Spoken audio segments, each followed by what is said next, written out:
And the thing about Kittler is that, you know, we can certainly go back to him. I have the book Discourse Objects. In fact, let me get that. I can recommend a chapter that may give you more depth on Kittler's work. And I think I have it. Yeah, I do have it right here. It's a tome. It's his major theoretical statement in my estimation. Right, and the the interesting thing here is divide this book into 1800 Mother's Mouth, Learning to Read, and Motherliness and Civil Service. He's very clever, very good. And then he has something called Language Channels, which is a second chapter in which he talks about the impossibility of translation and the golden pot and authors, readers, and authors. So it is a kind of Derridian moment, but I think he's closer to Foucault in many ways. And then he goes into psychophysics, you know, probably taking his point of departure, I think, from Jady's, Alfred Jady's pataphysics and that movement early in individualism. And then he has a very interesting section on the dream rebus later in the later in the work. I'll repeat for Richard who's coming in. And then psychoanalysis and its shadow. Very interesting remarks. So a lot of this is worth reading. I mean, we don't have time now to, you know, go through it. You know, if I was to do this again, I guess I would include some of this because this, again, is his major theoretical work. What we're reading is a course he gave at the Berlin Free Institute. Richard, I'm talking about Kittler, and I'm referring back to his work on discourse networks and talking a little bit about the table of contents, right? Thank you. Yeah, and you know, he does have a section that might interest you called Psychoanalysis and its Shadow. Okay, very good. The third part is about the dream, the rebus, right? It's right. So very intelligent. I mean, I find him to be an extremely original thinker. Yeah, right. Yeah, in many ways. You know, again, a whole course could be devoted to Kittler's work, you know, to put it mildly. Yeah. So yeah, and he's got great things. And yeah, and Richard and Patrick, we decide. Well, I'm just indisposed next Monday and Wednesday, so I'm thinking the 28th we could come back. You know, gives us about 10 days to think about things. Go back to Heidegger, see where we've been, where we're going. You know, the usual kind of you know, recapitulation. Maybe we'll do it Hegelian style. You know, what we can. You know, yeah, to kind of move forward on all of this. But I was saying that tonight I'd like to go back to the symbolic misery, which I consider to be basically a reworking of Freud's classic civilization and its discontents. You know, this is Stiegler's attempt to rewrite Freud for our time. You know, I'm going to put it that way, and also critique what he would consider the idealism of Marcuse and some misconceptions about everything from repression to, you know, the naturalization, the ahistoricity of, you know, or the historical moments that Marcuse goes through in terms of nature, etc. So, you know, I want to keep that in mind. I find this book great. I mean, I think, again, it can be read symptomatically, and it does have some prescription. It's really his great exercise of the smaller pieces of the pharmaconid work, you know, in many ways. You know, you're both seeing the poison and the critique and an attempt at a remedy in some ways. So yeah, and again, it is based on the Deleuzian proposition, very important to me. It is not a case of worrying or hoping for the best, but of finding new weapons. And I always like that very much because Deleuze is understanding anxiety and hope together and saying this can be really a wish fulfillment. For those of you who didn't know, Deleuze also had training as a psychoanalyst. I don't know how much he practiced it, but he did have training. He was a, you know, yeah. So, yeah. So anyway, I think the finding of the new weapons, and this is where he's trying to go. And if we remember, the first section is again on the aesthetic and politics. So it fits, and symbolic misery itself could be a new translation, if you will, of Unbehagen, civilization, and the discontents. Basically, I think Freud's original title was Culture and its Discontents, but it was changed to Civilization. Yeah, yeah. I mean, I think the original German, if I'm not mistaken, I think that's right. Yes. yes, it was. Yeah, it was called the Discontents. Unbehagen. Yeah, Unbehagen. Yeah, discontent. Yeah, yeah. What does this mean? So for Stiegler, Unbehagen is retranslated as misère symbolique, right? As symbolic misery, right? In a way. And this is his intervention around the turn of, post millennial, that moment. I think this again was 2009. The lectures were given and published 2014 into English. Yeah. So this is 12 years ago, but still remember 2009 was the year that the Lehman Brothers and the Bear Stearns debacle started to hit. And the new kind of financialization, quantitative easing, now that we're seeing, being attacked by the Federal Reserve, all of a sudden they've discovered there's inflation out there. And inflation that they're discovering is out there is not what inflation we've had for so long, which was asset inflation, but now it's price inflation. So, and for those of you that follow this, you're aware of the fact that the consumer price index is up almost 10%, right? So this is major. This is, we're becoming like, scary tactics of Weimar almost, not to the, but we're beginning to feed this, and they're obviously, it's not Mr. Powell so much as the St. Louis Federal Reserve. And I know a little bit about this. The Federal Reserve Bank of St. Louis is the one that sets up all the notes, so to speak. That's where the thinkers are. You think it's, the chairman of the Fed, but it's really the St. Louis Fed that really dictates policy, which Wall Street really works. So the guy, the chairman of the Federal Reserve and the St. Louis Fed, or the head of the St. Louis Fed, came out with a statement that maybe a 0.5% rise was necessary to get the interest rates going again to that side as the beginning to, quote, control inflation, right? So anyway, to situate this book again, 12, 13 years ago, we're living at the maybe kind of coming full circle again, back to where we were, of course, nothing but speculative excess. I mean, I'm sure Carl can speak to this too, which you've had special project acquisition companies, SPACs. You've had, of course, now the advent and the practice of cryptocurrencies that seem here to stay. You've had nothing but speculative excess. At the time, I'll just give you an idea, stocks have risen. Amazon, for example, is at least 3,000% higher than it was, 12 years ago as a stock market capitalization. Mr. Bezos has 13 times the wealth in a period of 10 years. We like to talk about the billionaire class in terms of COVID, but this has been, the billionaire class is being created more and more by these new founded, market capitalizations during the last 13, 14 years. The fix is on, through this quantitative easing, et cetera, et cetera. Very easy to get it. Of course, it's kept the housing inflation underway. I'm sure Seattle, certainly San Francisco, I know very well in terms of the housing inflation there, and New York City now, which has exceeded, and Boston I know has a very active, high, housing rate and its surroundings. So in terms of inflation. So anyway, again, to situate his book, it is kind of like looking for the remedy that wasn't put out there.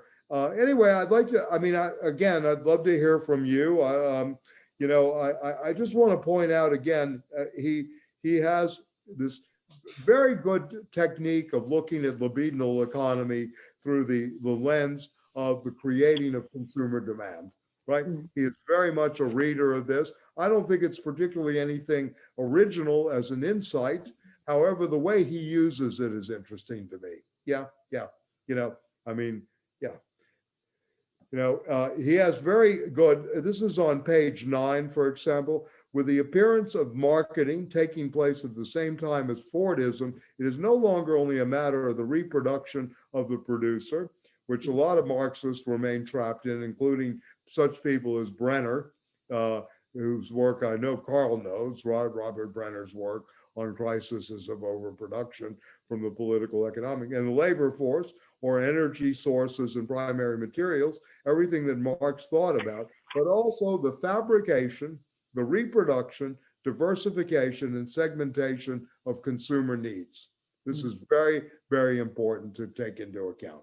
The existential energies, existences of, and remember he'd drew this distinction between the plane existence and consistence, right? He has these planes operating, and consumers, which assure the functioning of the system, are the products of the desire, the libido, and when he has the hyphens, there's a suspension at work of producers on one side and consumers on the other. Work, like consumption, is libido captured and channeled. Work in general is sublimation, and the reality principle, and this includes, of course, artistic work. But proletarian work, so he's going to now separate out the artistic work and proletarian work. And industrial labor, more generally, have nothing to do with art. Okay, this is important, right? So the proletarian class, right, etc., in a way, is no longer part of that artisan or artisanal production, etc., right? And even craft. Quite the contrary. The consumer whose libido is captured derives less and less pleasure from consuming.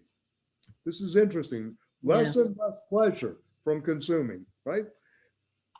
Numbed by the compulsion to repeat, he's using obviously, Freudian terminology, of which bulimia and anorexia present strange cases, as did at the time of Hitler.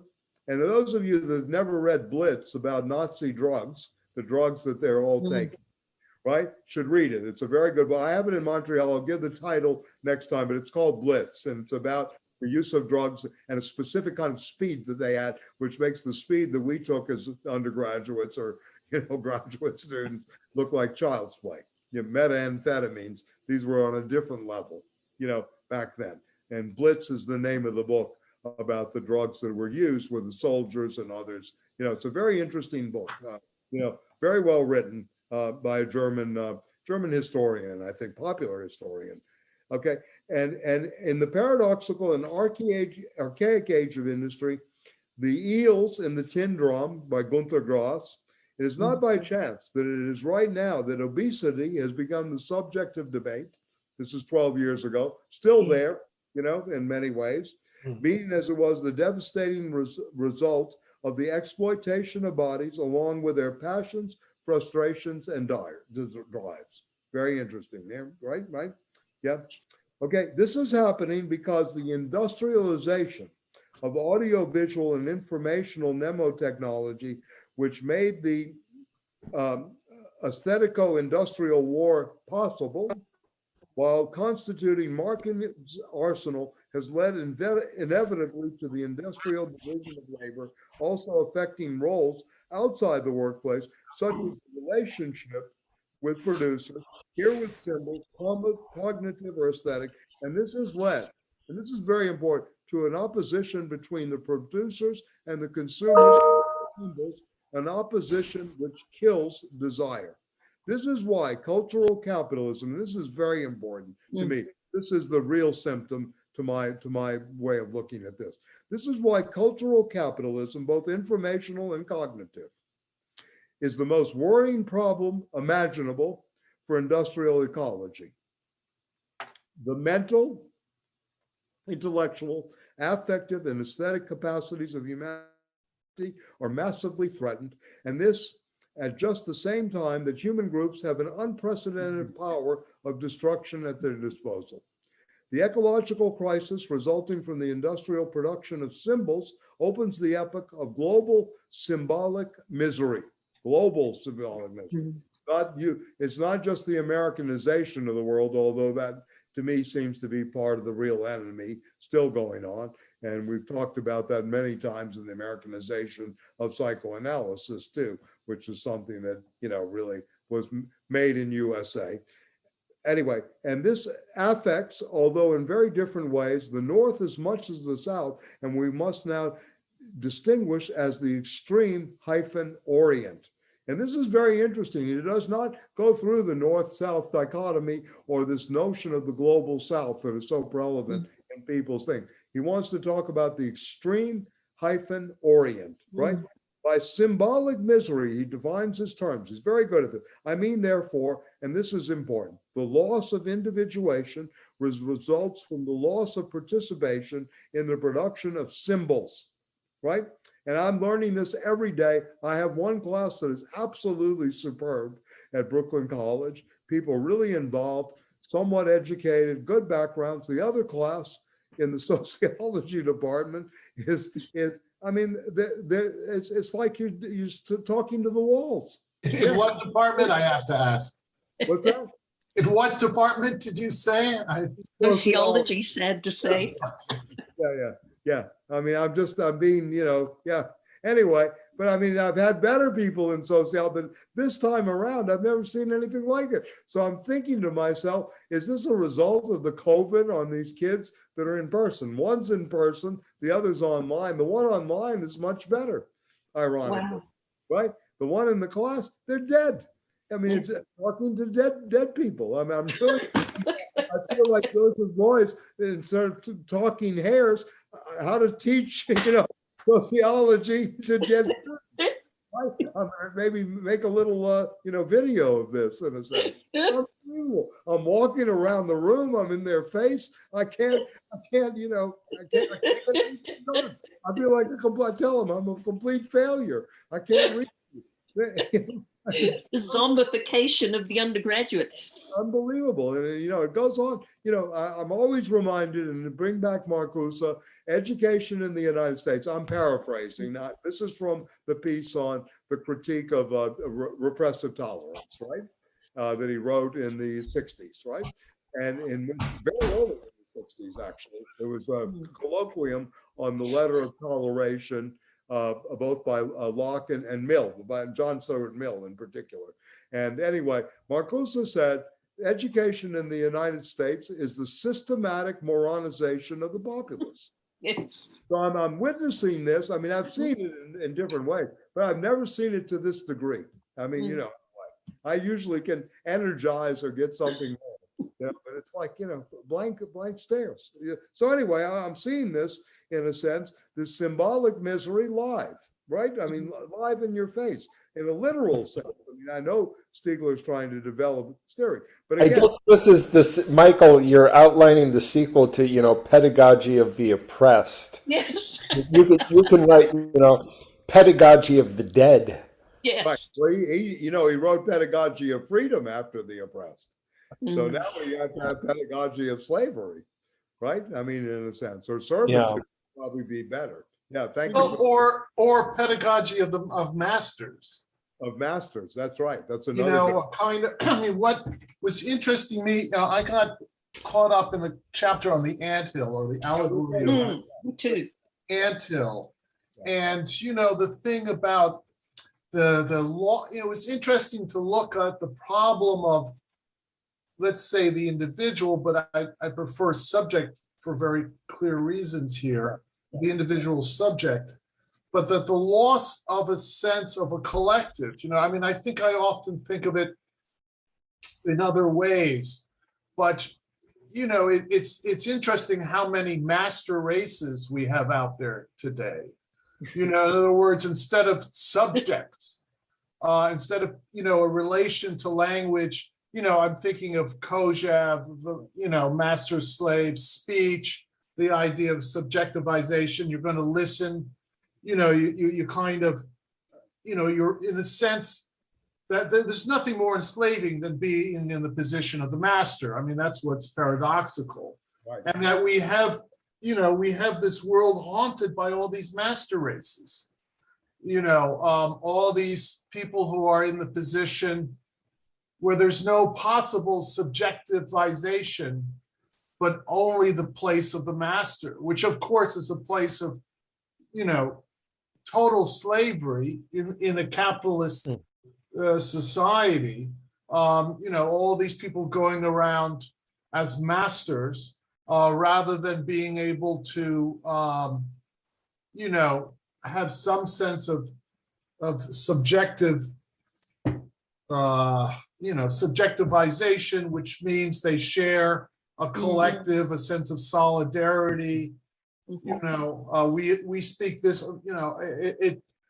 There's just, I was very fascinated by his putting the focus on the breakup of a collective subject, of a group, and this is, of course, part of group psychology. And what always strikes me about liberalism, is that like the big shift from, as I often say, from Freud, Marx, Aristotle, where the individual emerges out of the group, is to this model where, like Robinson Crusoe, the individual precedes, and any kind of society or social is an impediment to the individual.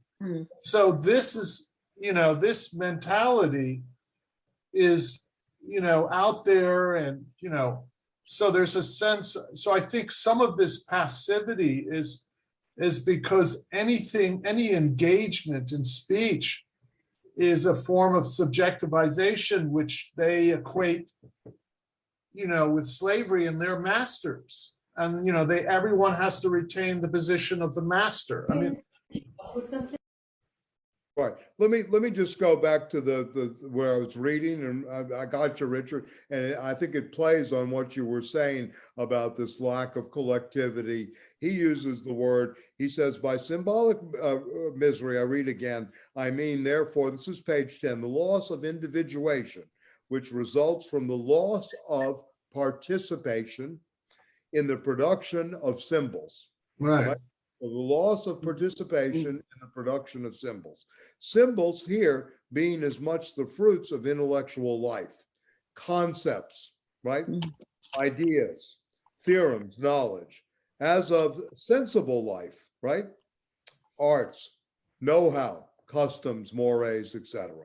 So the nomos and the intellect, the nous and the nomos, together are being lost, right? To put it in Aristotelian or in Greek terms, right? And I believe that the present state of generalized loss of individuation can only lead to a symbolic collapse, or the collapse of desire. This is the important part.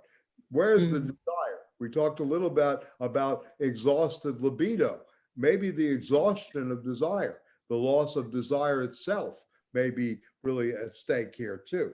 In other words, to the decomposition of the social as such, to total war. And this is the overcoming completely of the erotic, right,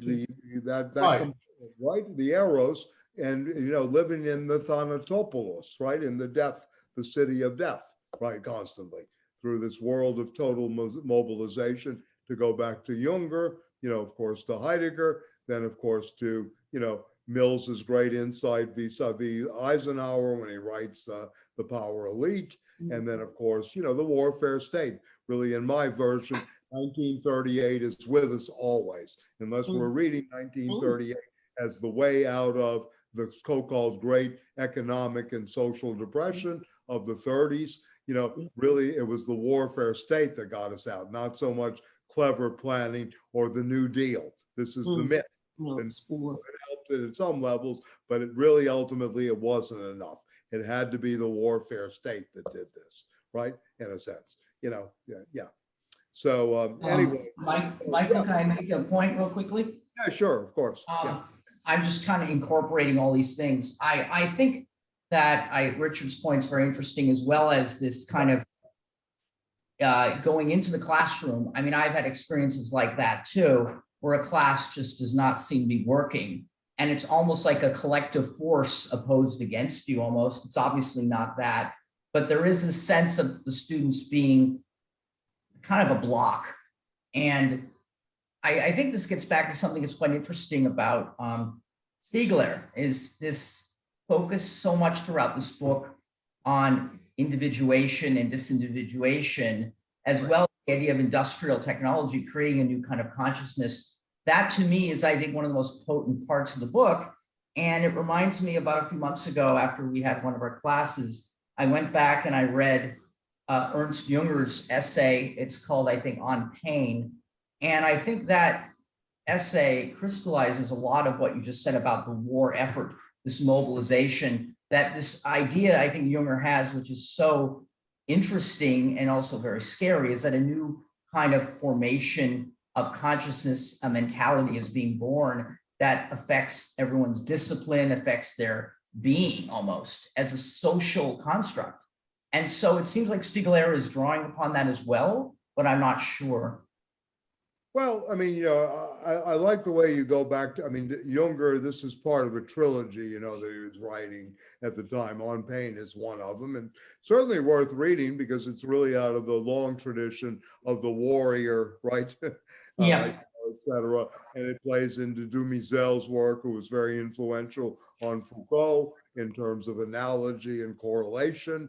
Certainly a master in French of the Indo-European things, Mithra Varunda, his great book, George Dumisel, the anthropologist. But anyway, all to say, when you look at, I mean, I watched the Super Bowl. I mean, of course, I'm disappointed that Cincinnati, the underdog, didn't win and all of that. But I had 4 points, so I won in terms of the little small bet I made. But anyway, but all to say, when you think about pain and athletics, professional athletics, look at Joe Burrow. He went off the field with an injury that most of us, you can't walk off the field without a limp. And he's going back out there to face 1,200 pounds of hardened muscle coming at him, right? And goes back into it. So pain is nothing to these people in a way. Yeah. So the modern warrior state is really based on these Jungerian model. I know it goes further back in history, but this notion of pain is so much about the overcoming in a sense. And this is much more Freudian than Marcusian, in some ways. To really think about it, that Freud understood, right, in a way, trauma and pain in a very different way than Marcuse wanting to overcome it by his way. I think Stiegler understands trauma and pain in a different way than, and like I said last time, this is a guy that spends 4.5 years in solitary confinement almost with a library, right? And a group of people. But this is someone that's really hardened by not only owning a jazz club, which isn't easy, especially when you know the game of how many people you have to pay off, what relations you have to go through, what the deals are made, how many people want a piece of the club outside of your direct ownership. This is someone that's really in the real in a certain way. He's not just an academic, in a way, just like Junger, who was a soldier, right, too, as well. So I just want to point this out as types and where that thinking may come from, in a lot of ways. And, Junger was Heidegger's hero in some ways. I mean, I'm putting this in very, high schoolish language, but in a way, Heidegger listened to Junger all the time, and this is interesting in conservative revolution. To me, the big three, Carl Schmitt was the least of them. Heidegger was the thing, but Junger was really the practico, aesthetic. Yeah, Richard, please. And, but I was just going to say also, Civilization and Discontents right. is written just after the Nazis have won a big election. I mean, it's at a moment where the German-speaking world is in a major transformation, leading to the rise of the Nazis, where Freud's two sisters would perish, or a cause of whom in the Holocaust. And I mean, it's you know, to echo civilization's discontents, you know, it's very interesting to use a really horrible word, interesting, the time we live in. Again, with the rise of all these master races, where the only, including, of course, or most, maybe particularly the American one, which are, you know, are the only, I mean, when you look at the left, I mean, you know, we in this group are constantly, and I think rightfully so, bemourning the fragmentation between on the left, and yet, you know, which is a more, you know, which at least in my mind is based on a kind of notion of socialism, of thinking and thought and you know, argument. But the really successful forms of organization right now are around a, you know, some kind of master father, or we, I don't know how to define this paternal figure, since Trump is also such a blithering idiot at the same time, and no one seems to care. But nevertheless, Except as accountants. what? Except as accountants, we learned this week. Yeah. Failing on But it. it's you know, it's you know, the parallels that he wrote about, that Stiegler wrote about, seem to me to be today prophetic. I mean, just a little further into the future, and they seem to be you know, spot on, as we kind of grapple with you know, trying to think in the moment. It seems to me it's interesting, philosophy and technology at this moment of rapid technological change. I was reading today about quantum computing, which just, you know, blows my mind. The idea of computers, what would now take computers years to process, they would process in a matter of hours. You know, these huge leaps, and yet something about, you know, I mean, it made me think of Heidegger, and it made me think of, you know, how do we come to think about this, and the change in subjectivity, and the change of what I would call identity, the foregrounding of identity, or the rise of identity, both on the left and on the right, you know, is quite striking. Yeah. I would just add that, I mean, I think if we're comparing it to Junger's time, I mean, you have an assault on the liberal order, you have Junger's kind of prescient critique of liberalism, and I think obviously if we want to compare our age to that, we don't have the same heightened, fraught intensity of a war.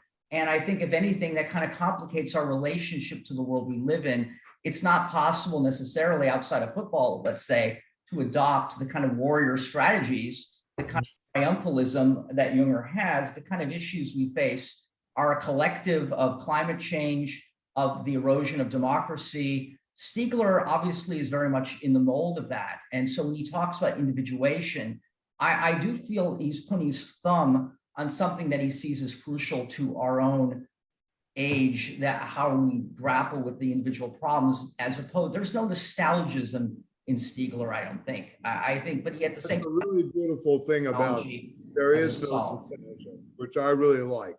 Yeah. There is no nostalgia. Yeah, I agree. Yeah. That's not there. He's facing what we really have. Of all the thinkers on the contemporary scene, there, I mean, to me, Badiou has a kind of nostalgia for certain forms of communism during the 20th century. Yeah, there's a kind of nostalgia.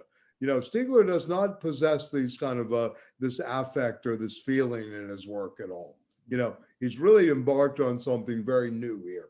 You know, and in a way, I mean, I always like the phrase more Marxist than the Marxists.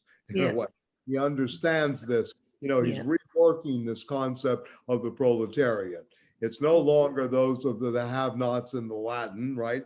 Those without property, right? those without belonging, right? In a sense, he's making it more those who no longer actually make, those that no longer have know-how, those that no longer know how to live, and this remarkable connection between living and having, in an older language of the Christian existentialist Gabriel Marcel, the being and having. So I think this is very crucial in his own work to kind of keep in mind that in some ways this is an overwriting. I like the term overwriting, not rewriting, an overwriting of Freud's notion of discomfort or discontent in culture or civilization, a kind of overwriting of that. A rethinking of Marcuse's present and an antagonistic dialectical sense with Marcuse, and at the same time, a kind of overriding of the Marxian concept of alienation, right? Yeah. And surplus. And it's very interesting how he does this. He's really trying to take it up. Again, whether he pulls it off or not, but this is very high level theorization, thinking as activity, right? In a way, is really what I like about this kind of high theory. It's really, yeah. Patrick, you wanted to say something? Yeah, just a little bit intellectual history here. Yeah, sure. His notion of individuation comes from Simidon. Yes. I mean, the passage by symbolic misere mean therefore the loss of individuation results from the loss of participation in production of symbols. Symbols is part of, it's this tension between the individual and the collective that he gets from Simidon, and he's playing it out. If we lose the collective, it at the same time destroys individuality. Right. I think that's such a great point. Yeah. And psychic individuation. He never uses the word individual. It's psychic individuation, collective individuation, and the third thing in the triad is the technical individuation. He doesn't want to leave out the prosthetic. This is what he likes about Simidon. By the way, he wrote the introduction to the book of Simidon on technical objects in France, to the edition of Simidon's when they published the book. Stiegler introduces the book. Yeah. So anyway, I just wanted to throw that.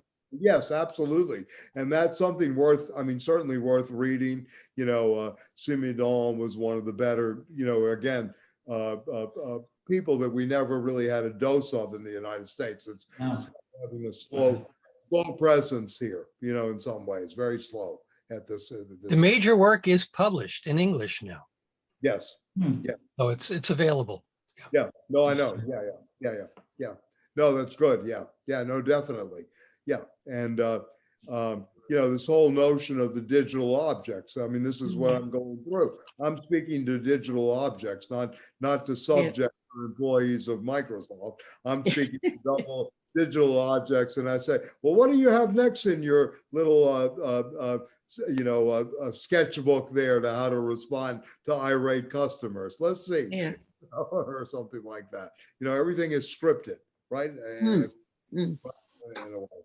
So good point about the Simidon here. Again, but he's bringing in a lot of the classics too, is what Stiegler is doing. Now he's bringing in Freud, Marx, and to a lesser degree Nietzsche, right here.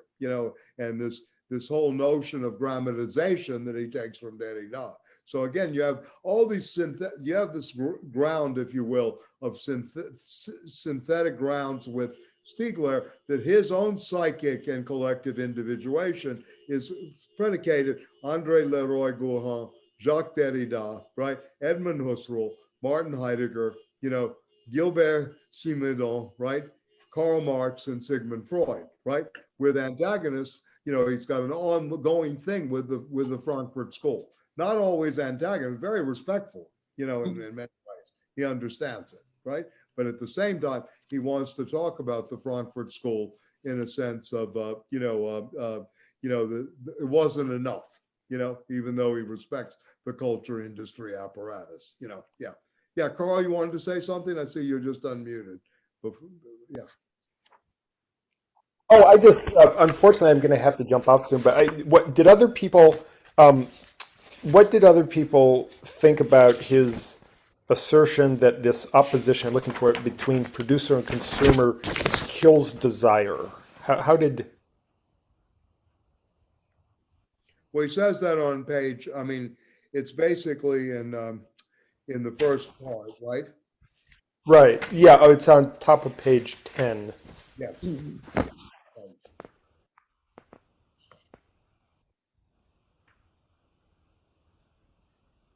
I mean, I when I was reading that, I just put like a note. I mean, it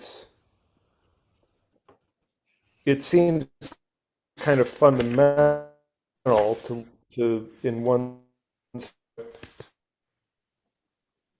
he's getting at. I just like killing desire. I didn't quite of the individual and more integrative, creative, generative that sort of presupposes a collective, like, you know, Richard was talking about, or I don't know, you know, it's just, I wonder if no one else, if that didn't jump out to anybody else. I had a we can way still- of, you know, I was thinking about how in Civilization and Discontents is also the text by Freud, where he talks about technology. He uses, I mean, obviously not extensively, but it's a frequently quoted passage from that work where he talks about, I think he talks about the telescope, the microscope, a few other forms of technology, and kind of contrast between the increasing technological, the what we would call, what Stiegler might call the greater prosthetic power of the individual, but at the same time an increasing frustration. You know, that paradoxically this increase in being able to achieve a goal increases frustration. And this reminded me of the idea of desire versus the drives, and desire, you know, in its relation to objet and something which, you know, it's something that we really want to constantly reconstitute the loss of it. You know, it's about desire.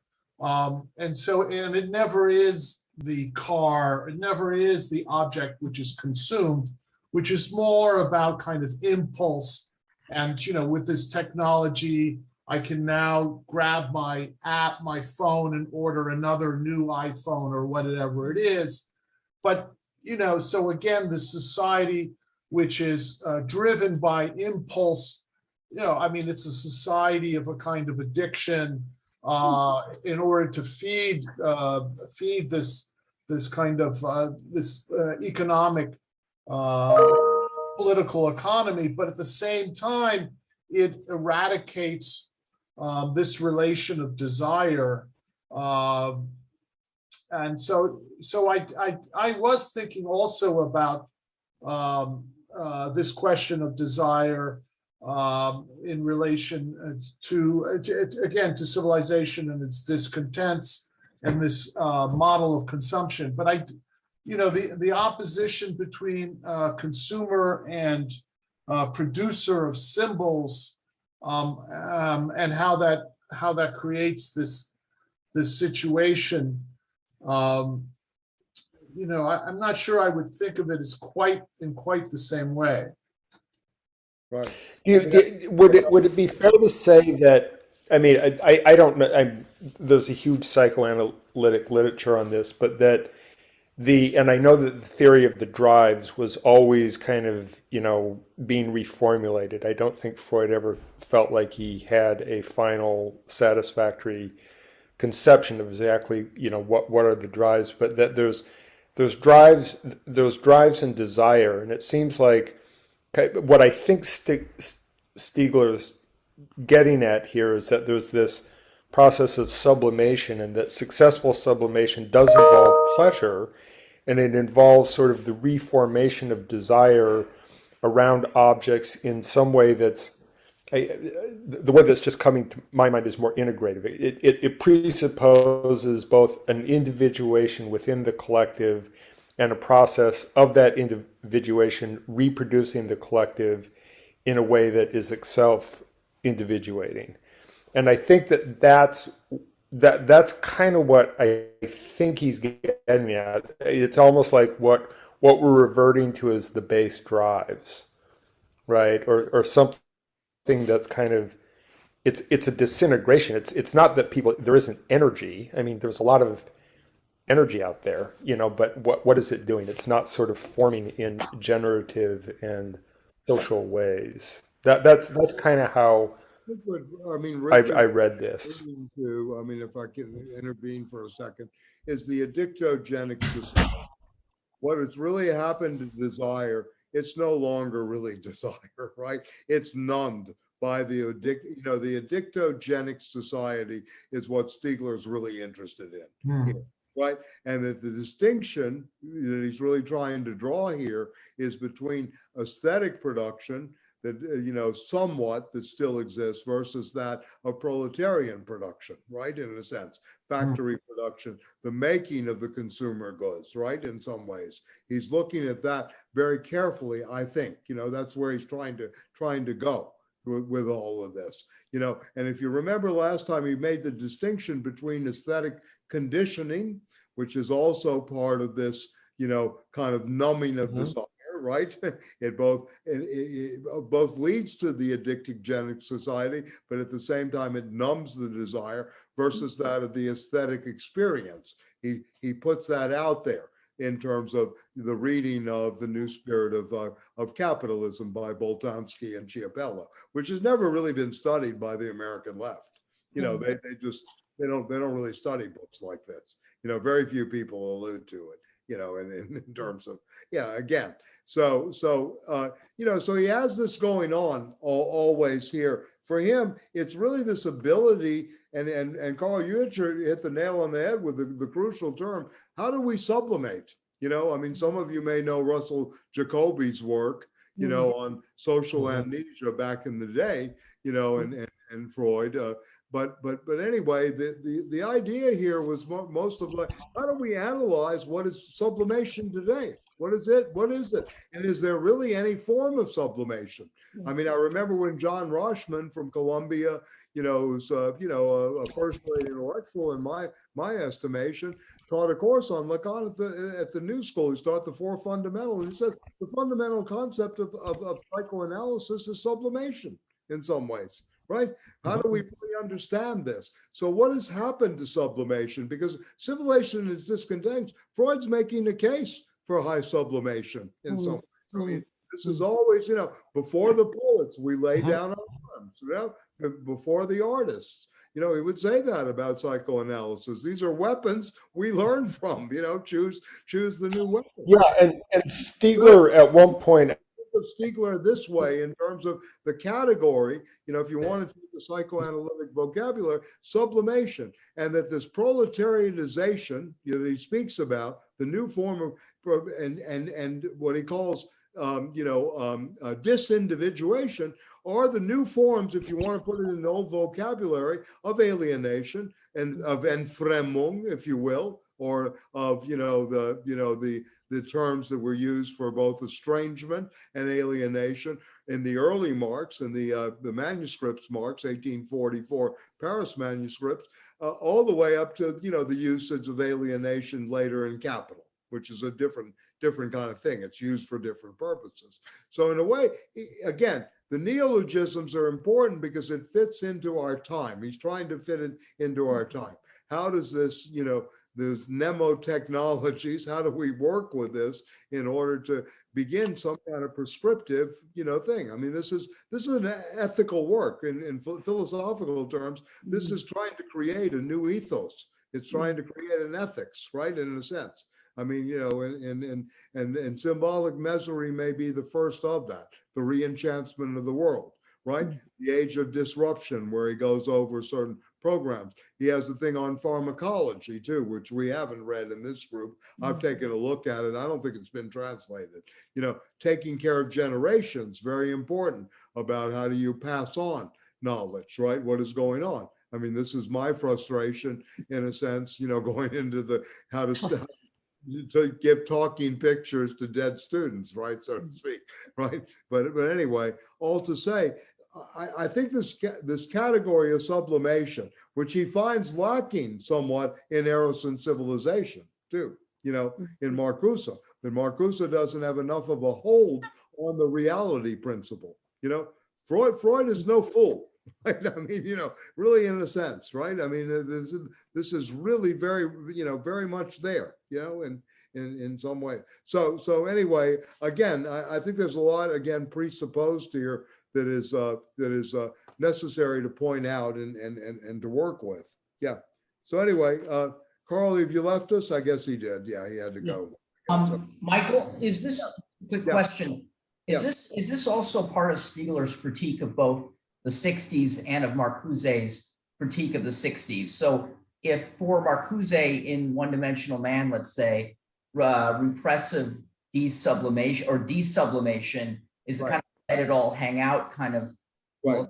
theology, which Marcuse himself critiques.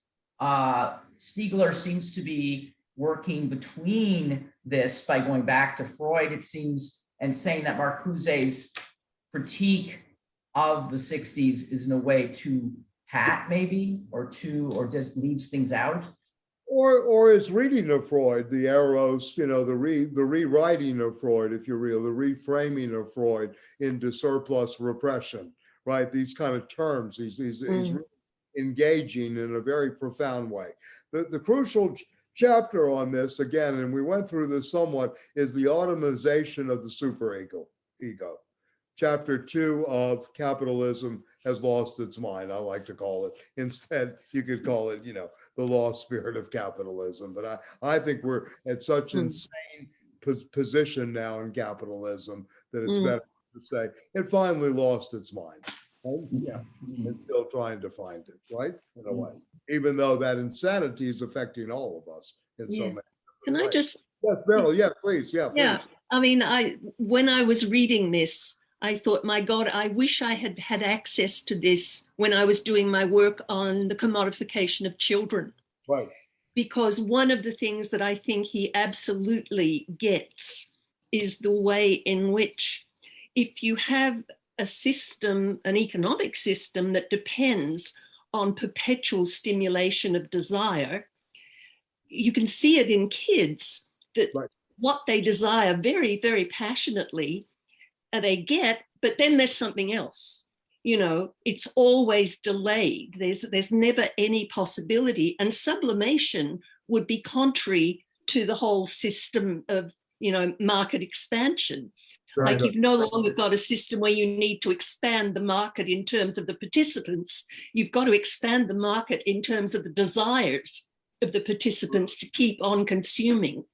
And that process of perpetual desire is presumably one that leads to exhaustion and loss of desire.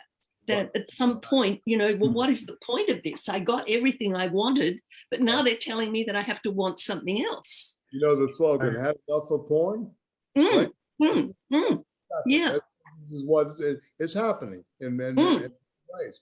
And I think you bring up a very good point, because really what Madison Avenue or the quote masters, and you know, going back to this thing of master races, the masters of making consumption, right, in this sense, is that they have read infantile sexuality very carefully, and they know what to do with it, in a sense, in the practical market expansion and the selling mechanisms. Not that they're strict to Freud, but they understand it in terms of how they can profit from it and make it work in an addictogenic society. At the same time, the rest of the psychoanalytic community wants to deny this work because it's too profound about child psychology, sexuality.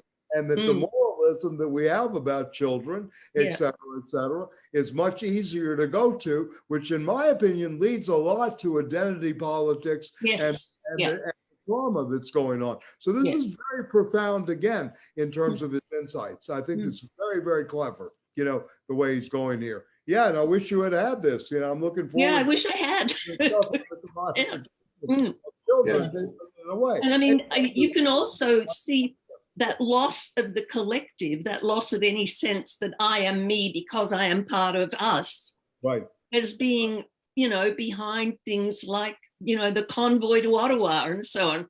Yes, I mean, and the freedom movement, how dare society in the name of public health say that I should be restricted? Yes. It becomes an impossibility. Exactly. Yeah, no, this is a great example of the breakdown of collective individuation, completely, right? And a return of of this kind of individualism, individual rights, all this My kind rights. of Yeah. that, hasn't anyone read Rousseau? You have to alienate rights Probably not. to society, and they haven't. We're pre-Rousseauian here. In a way, right? And a very banal Nietzscheanism, a Nietzschean individualism, Sartrean individualism, if you want to put it in the thinkers, vocabulary, how banal and reductivistic it becomes. Richard, you want to say something again? Yeah, please. No, I was just thinking along those same lines of just, again, the experience of when you had to actually go out to see a movie.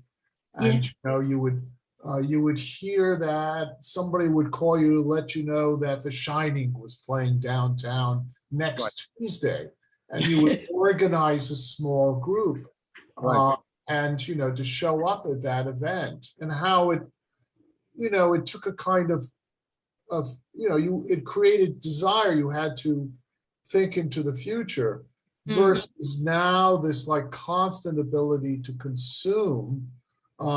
This in a way kills, the way in which the obstacle, the novel, right? The novel ends with the marriage, but the novel is about everything that, or with the wedding, but, everything, the novel is the obstacles, it's all about the desire, and it falls apart and it comes together.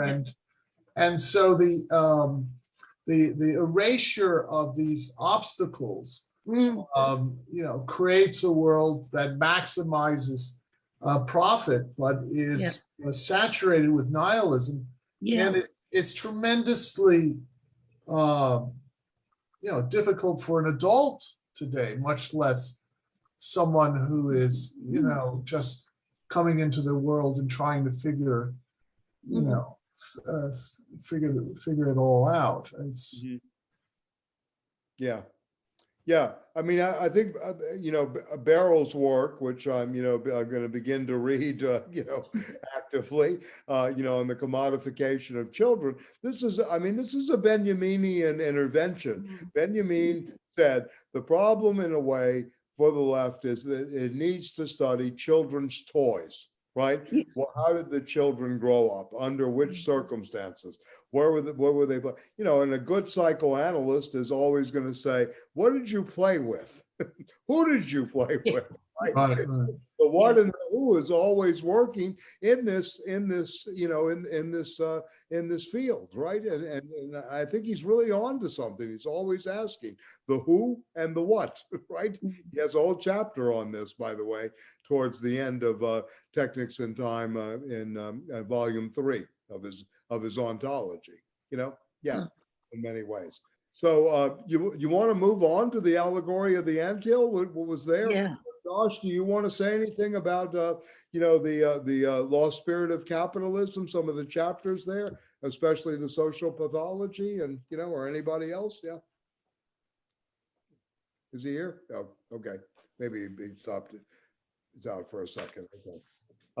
Anyway, again, I think you can read both of these books alongside of each other and gain a tremendous insight into where we are. The book on the lost spirit of capitalism, again, is the pretext is the Chiapello and Boltanski book, The New Spirit of Capitalism. At the same time, he's going much further, right? And really the argument in the part is the automation of the superego, how Marcuse somehow got it wrong, right? And he's very interested, again, with this notion of the value of spirit, which he's taking from Paul Valéry, the great poet, which of whom T.S. Eliot said he was so smart he had no ambition. Yes. That's what T.S. Eliot remarked about Paul Valéry. Sartre, of course, says he sold out and he went the way of mathematics. This was Sartre's way of who didn't follow Sartre and Marxism, can be pinpointed there. He had it out with Giacometti about, I don't know if you know the story. Giacometti was trying to cross the street in Paris and he got hit by a car. And he told Sartre, I didn't know I was alive until that moment. And Sartre, shame on you, and he just walked away, and then there was distance. But anyway, maybe we can go to Allegory of the Anthill, since it seems to me a lot of people like that section, and it's very nice. I mean, the way he does this. Yeah. Anyway, Richard, you want to start there? I know you. Yeah. I mean, I have a few things highlighted here, Good. but I'm always a little nervous of being the first one to start out on anything. But Okay. on 47, I just this I I have it highlighted too. I'll show you. See, so don't feel so alone. Okay, all right. But where he declines the Lyotard's term of the postmodern, and he prefers to it the hypermodern. On 47, in this case, we would open different perspectives. Or maybe I should start from the paragraph. I argue to the contrary that we have not left modernity, because more than ever we are experiencing the industrialization of all things. It is clearly possible to put forward another definition of modernity, where it is not seen simply as the becoming industrial society. In this case, we would open different perspectives on the question of a possible hypermodernity. One could, for example, say that modernity refers to a society where calculation has come to rule through the project of mathesis universalis and the domination of nature by technics. This is the Heideggerian definition. Or again, one could characterize modernity by way of capitalism as the advent of the bourgeoisie, realized the industrialization of society.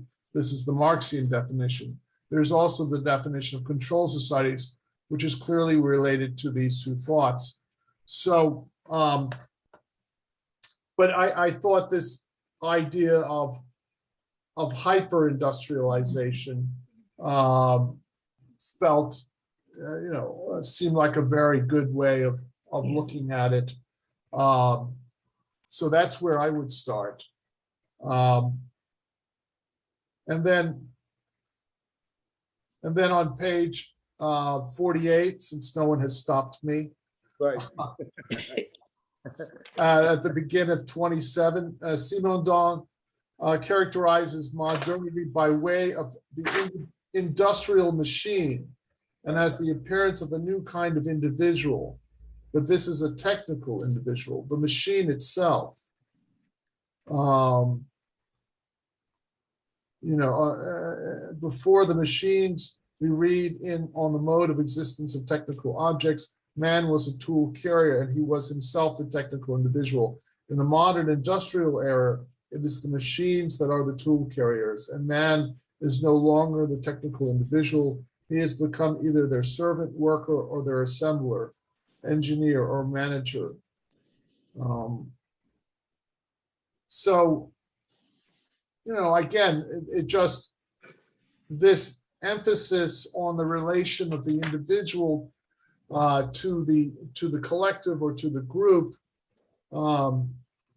seemed to me very applicable to the present. And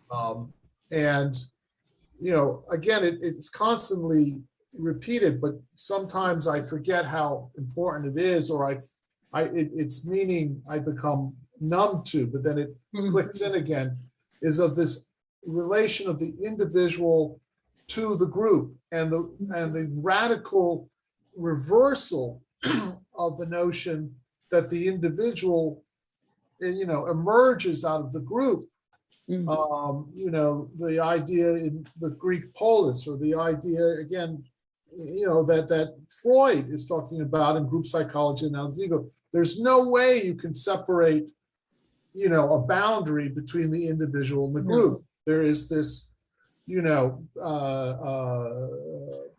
you call it dialectic, but this relationship, dynamic relationship between them, and how this is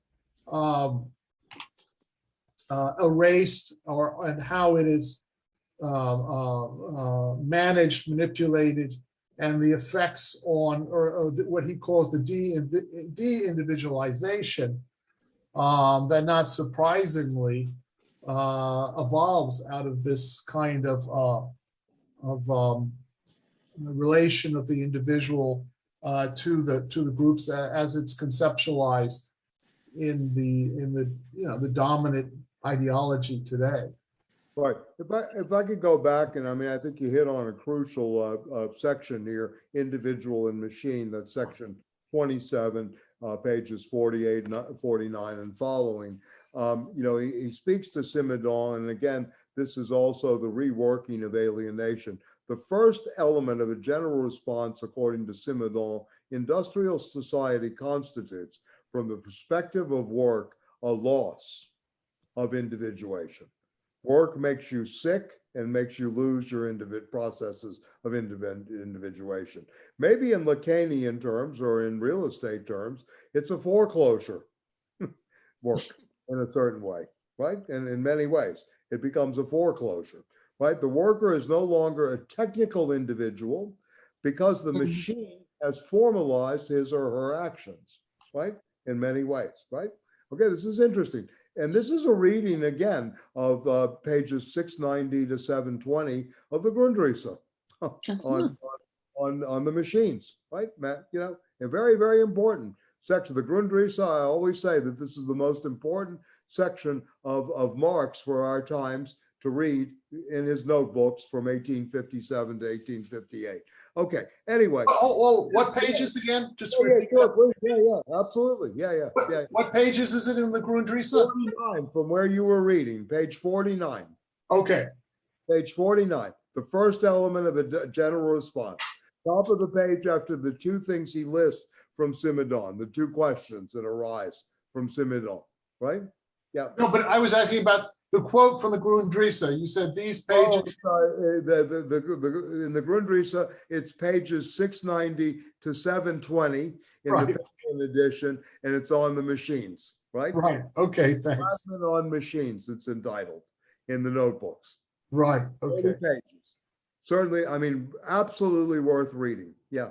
I mean, and rereading and rethinking, you know, very important for so many theorists in many ways. And I think very crucial for Marx that he never really expanded on to include technology. You know, he was a busy man. You know, he was busy at that British, you know, library at the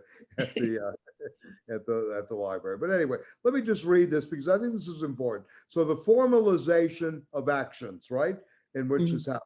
And this is the technical individual. Why I say, you know, what Patrick mentioned earlier, the psychic individuation, the collective individuation, but the technical individuation too. It's always thinking in the triadics, right? With Simondon and with Stiegler, how it's being appropriated.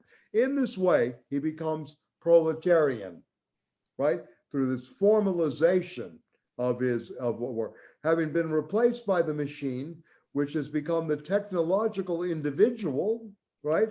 And to which he is nothing but a servant, going back to this master-slave relationship, if you want to think of it this way.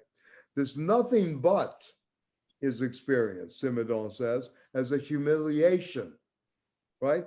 An aspect of the discontent that Freud sought to think as a humiliation.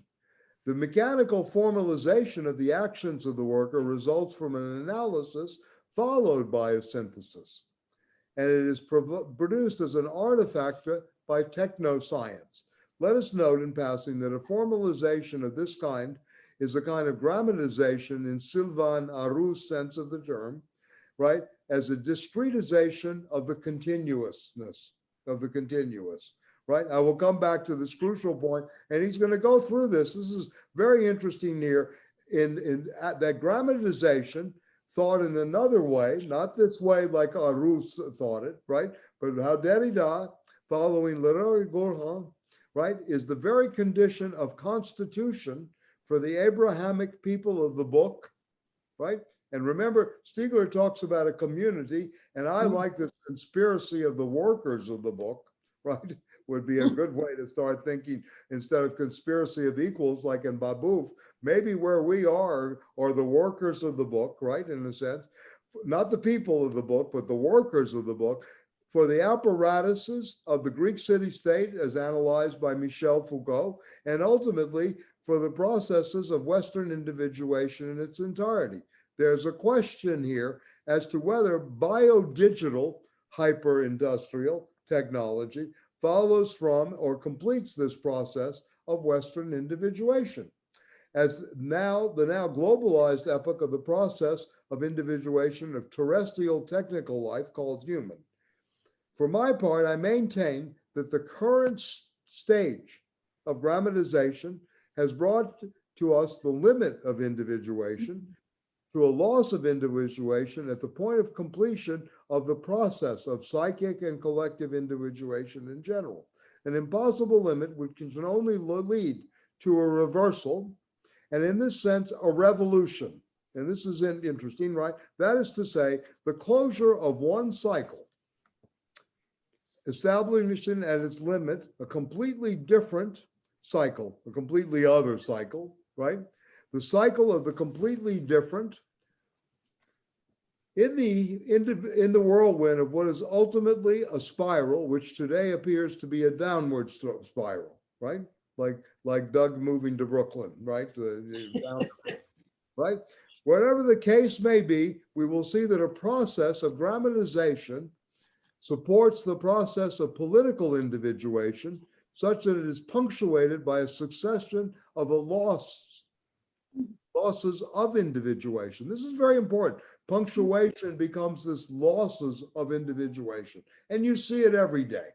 I mean, you really see it. The level of confusion, you know, New York City, I mean, I have this great contrast. They look lost in Montreal, but they're really lost in New York City. You know, right? In many ways. All right. The loss of individuation is characteristic of the hyper-industrial age, would thus be a limit case. So he's looking at this through Jasperian and Heideggerian language, the boundary case, right? This is the limit. This is the line to be thought, right? What I referred to above as the disfiguration of the contemporary hyper-industrial individual would therefore represent a new stage, however unusual, in the loss of individuation, which is related to a new stage in the history of machines, right? And this is what, you know, in a different way, both Kittler and Siegfried, Gideon is doing, you know, and mechanization takes control, and therefore of technoscience, and which represents a new stage in the process of grammatization. In order to understand the present condition, it is necessary of individuation, necessary to analyze earlier conditions going back well before modernity. I will have to speak to you about the psychic and collective individuation of Western society over the long term, and in such a way as connected to the processes of grammatization. You're beginning to get the theory here of how one would begin to see this differently in Stiegler's case, you know, very much. So what he's really trying to do here, in order to do this, first, the remarks, and Patrick brought this up again, and this book's really worth reading. You know, I've read it. I mean, I haven't read it as carefully as I would like, but I got it out. I'm going to try to tackle it in French. Stiegler wrote a very good introduction. I'll give you a report on that next time, what he had to say in his introduction to Simondon's book. Okay, I will need to make a few remarks on his understanding, supplementing with certain results. So he begins to go through this next section, which I think is crucial, you know, section 28, retentional apparatuses, the three strands of individuation. Those three strands, psychic individual cannot be thought unless it's thought of as a we on the level of collective, number one. Two, the inheritance, right? as the grandson of determined ingress. I identify with the past, which is not of my ancestors, but which I can nevertheless make my own. The process of adoption is thus structurally artificial, right, in many ways. And then an I is essentially a process and not a state. This really takes on, again, identity politics. Very interesting. You know, if you want to look at the critiques of, this is the beginning of a new kind of critique of identity politics. And this process is an in-individuation, the process of psychic invitation, that is a tendency to becoming one, which is to say in-divisible. The tendency never comes to a conclusion because it always encounters a counter tendency with which it enters into a metastable, right? This is his, you know, his thing. Necessary to underline here that the Freudian theory of drives, and Carl's no longer here, but this is important too, is particularly close to this conception of the dynamic of individuation, as is the thought of Empedocles and that of Nietzsche. You know, as we all know, Nietzsche, you know, anticipates Freud's, you know, and Freud always say he symbolized a model to which I could never attain to in my youth, and I never really read him. Of course, he read Nietzsche, but anyway, it's okay, you know. And he ended up with Nietzsche's love of Nietzsche's life too, you know. Probably, you know, asking every day, Lou, tell me more about Frederick, you know, when you met him, etc. Please, you know. Yeah. All right. A we is also the kind of process that is this process of collective individuation, the individuation of the I, always inscribed in that of the we. While inversely, the individuation of the we only takes place through the conflicting individuation of the is that composes it. This is important. What is this predicate that's composing it, right? What is this outside, you know, the outside, right? In many ways. The I and the we are bound by the pre-individual milieu. And this is where he's going to go. He wants to think milieu.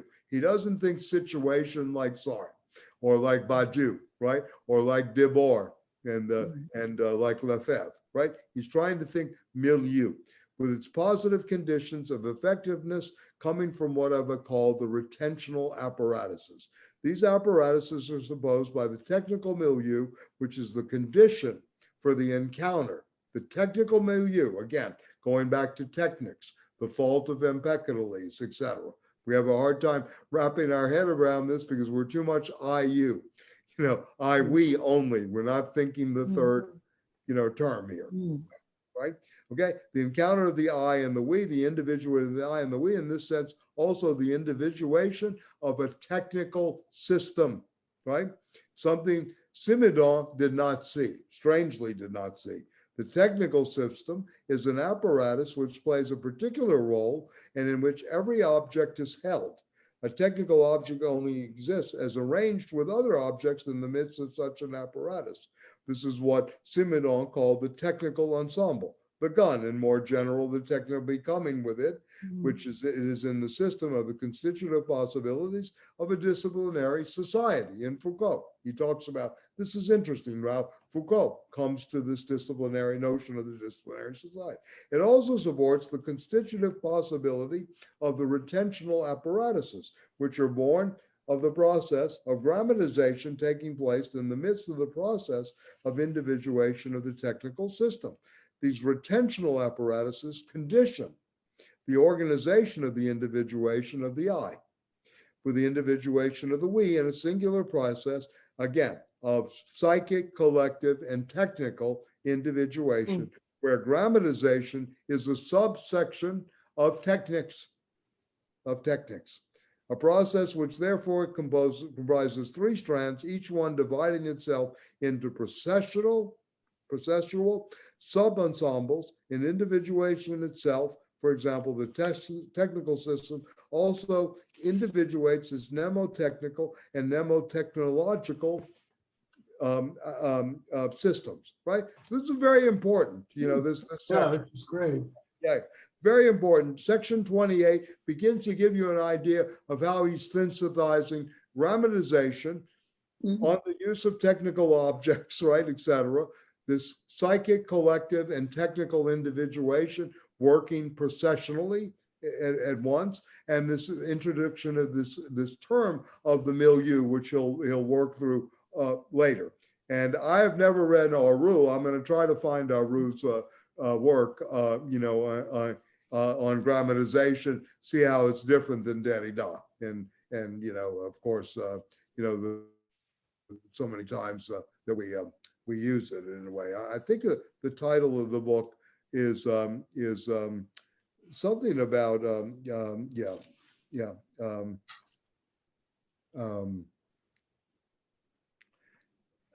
I think it was something about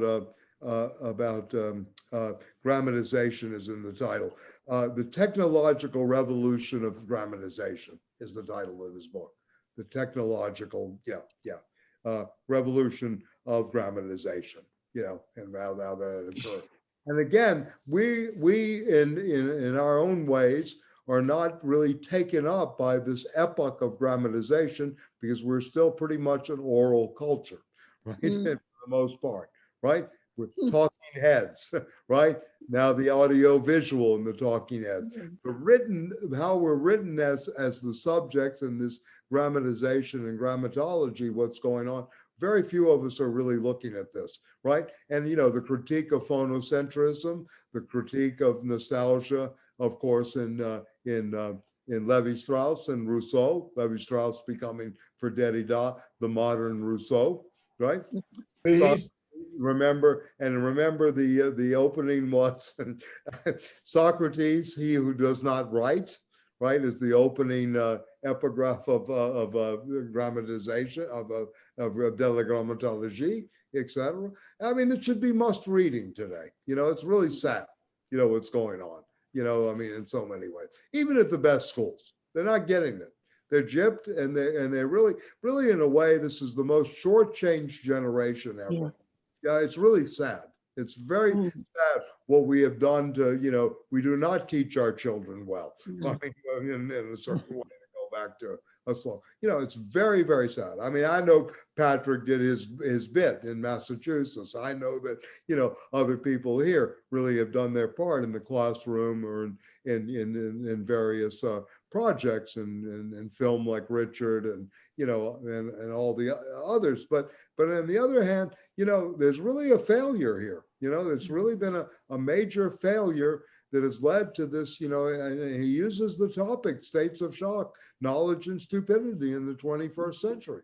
And how does this systemic cut in education, making it non-education, schooling for reproduction of the system only, another training robbery, I forgot the author's name. What was it? He wrote a book called The Great Training Robbery. About the training programs in the 80s, in the 70s and 80s to get people back in. But anyway, this is what we're really doing. We're stealing unconsciously and somewhat consciously from the next generation. It's very sad. There's nothing, and this is why I think he writes, and the level of care this man has is taking care of generations in many ways, I mean, I'm more concerned that it's not just the deficits, it's also the kinds of things that we are happening to children that Beryl mentioned. I mean, this would require far more remediative work. It's not just about remediation, it's really deprogramming at this point. I am extremely cynical about what it's like. I mean, I am old now, I'm older.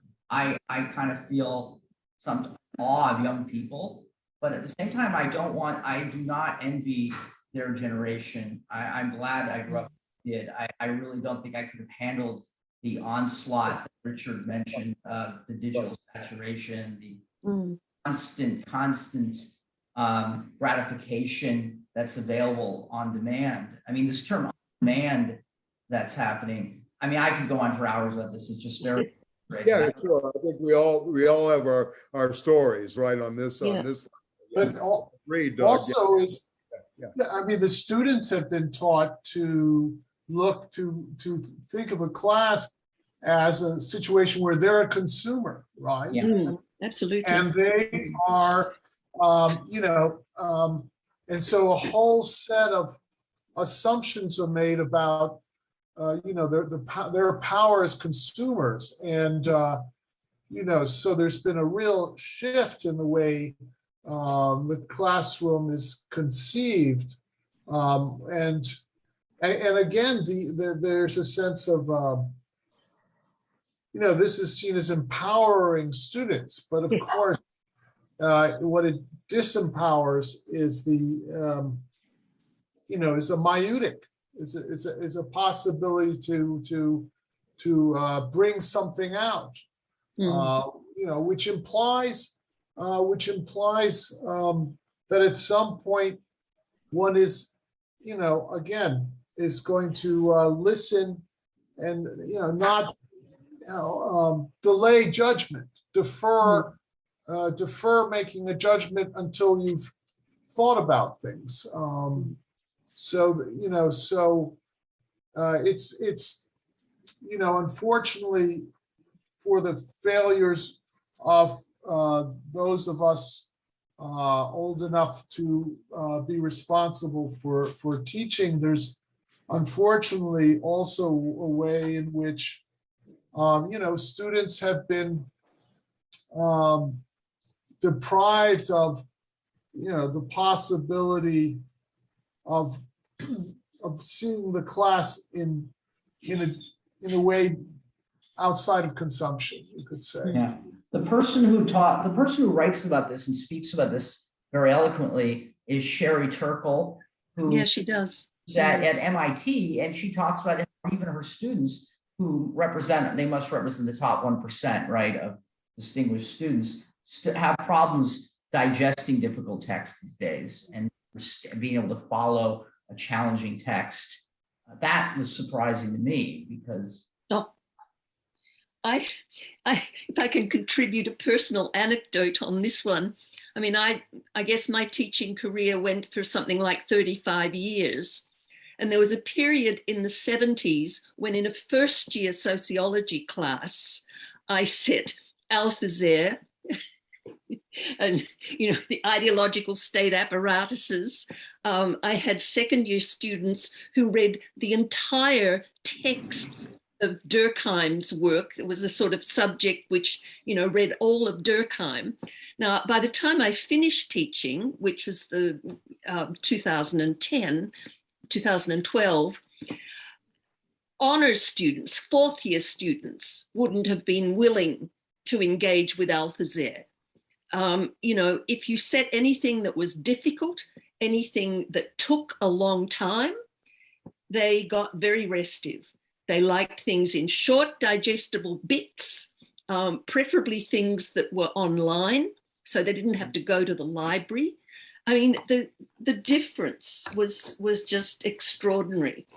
And I think anybody who had a long teaching career in university undergraduate teaching would have similar stories, Yeah, absolutely. Yeah, I mean, the decline is remarkable. Yeah. I mean, and it's a sort of hostility to challenge. They don't want to be challenged. Well, first of all, they can't read. No. No longer a question of the challenge. They really don't know how to read. They can't hold 2 to 3 paragraphs in their minds at some level, right? Yeah. Ways. They can write personally. They can do applications. I mean, I'm willing to bet that the Columbia student, university student, the Princeton student today, even though they test probably much higher, that you can take people that were in prison, self-taught, that were reading back then, read at a higher level than these.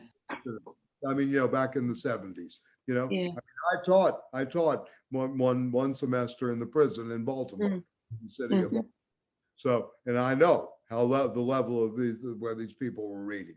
It's not even close, including the Ivy schools. I mean, I have a niece who went to Columbia. I didn't learn anything there, Michael. I learned more in a half an hour when I went out to dinner with your friends. I said, well, that's probably because the food was good. But anyway, I appreciate the comment, and I know, remember me at Christmas. But all to say, you're absolutely right. And this just proves that the systematic moronization is part of the program. It's not like it's just happening. It's happening because we don't have this culture, not only the people of the book, but the workers of the books. And as someone said earlier too, the student is now a consumer. It's no longer a subject of learning. You know, Richard's absolutely right. The myotic practice is no longer operative in the classroom. It's very hard. I mean, I direct some theses just to have that practice alive, you know, at this point. Or I do Zoom sessions with the better students to try to keep that practice alive. But in general, it's almost impossible in the classroom to get that way, you know, in many ways. So this is a, you know, this is another thing that we're facing. Yes, Patrick. Yeah. I think in this work, I'm not sure if he talks about it here, but he talks about entropy. Yes. And the way in which, I mean, entropy essentially reduces everything to the same. Yes. Yes. And I mean, as a high school teacher, actually, you know, I wanted to teach in academia, but never finished the doctorate. That wouldn't have made any difference because I was wanted to teach Marx and Freud, and eventually landed in high school. Right. There is this, I mean, because of the whole testing regime that students go through in preparation for college, they weed out this diversity. We do maintain a kind of illusion of diversity, but there isn't that kind of what Stiegler talks about, negentropy, Yeah. and the way in which we need to foster that kind of diversity. And that's what's been eroded within our society. Agreed. You know, when I would teach, I mean, I taught students Lacan in high school. Wow. Small chunks, you know, just passages, would have them write, you know, and think about it. In high school, kids are so open to psychological issues because they're trying to figure things out, you know, but, you know, there wasn't, and I was, you know, one of 2 or 3 teachers in the school who was basically doing this kind of stuff, and we were under attack all the time. But there is, I mean, there is this erosion, and it works its way through through basically the public school education into academia, because the precariousness of basically teaching at the university level now, and it's reaching its way down into the public schools as well. You know, there's just been a systematic erosion Right. I I couldn't agree with you more, and I like the way you put up the illusion of diversity. You know, Zizek wrote a very good piece back in the day on multiculturalism. What a hope that was as a movement, and I think that's what you're referring to too, Patrick, in your way, and that it's great. Yeah, no, very, very much so. And let me just mention something too. I mean, I think one way to do that, where the left has really failed too, is all this thing about the university culture, right? Reaching those that, you know, in the workplace. What they really forgot was what Vygotsky, Piaget, and Jerome Bruner had in common about childhood education. That if you don't get these kids 12, 13, 14 years old thinking, or like you, maybe Patrick, I don't know the age group, if you had 16, 17-year-olds, I would suspect so at times. But anyway, if you don't capture them at that point, it's very, very hard to have this fundamentally ingrained later, right? No matter what it is. It may take transformative experiences like prison, you know, major traumas of which, you know, there's, you know, hardcore work and a psychoanalytic therapeutic thing. But unless you have those therapeutic communities and you don't have the prison culture you had in the 70s or the, you know, that may be part of the 80s anymore. Yeah, Doug, you want to just quickly, I mean, this is a personal anecdote since we're kind of, I began a few months ago teaching a volunteer teaching a high school student from a Hispanic background in East Harlem. She's 16, but she's in her first year of high school, and we meet once a week. And she's very sweet, introverted.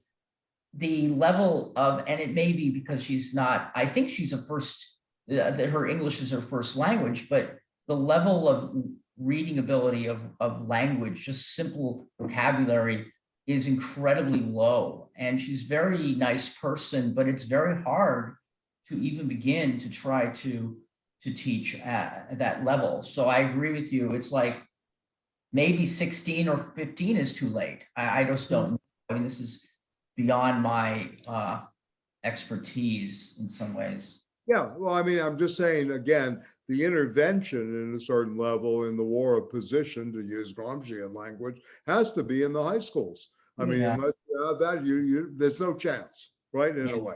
Yeah, It's true. not Bernie Sanders. He's great, in terms of, at least problematizing issues and all of that. And it's not these kind of protest and resistance movements, unless you get into the schools early with very seasoned or people that are really willing to make that commitment. I would love to do that with the Institute for Radical Imagination, where we offer a public school. We will teach philosophy, We don't need big money to do. We'll come here 2 or 3 days a week to introduce these students to the Platonic dialogue, to the Aristotelian treatise, to the fragments of the pre-Socratics, right? And we will begin there, in terms of thinking this through in a contemporary way. Unless that happens, forget it in a way, in a way. The Communist Party had the Jefferson School.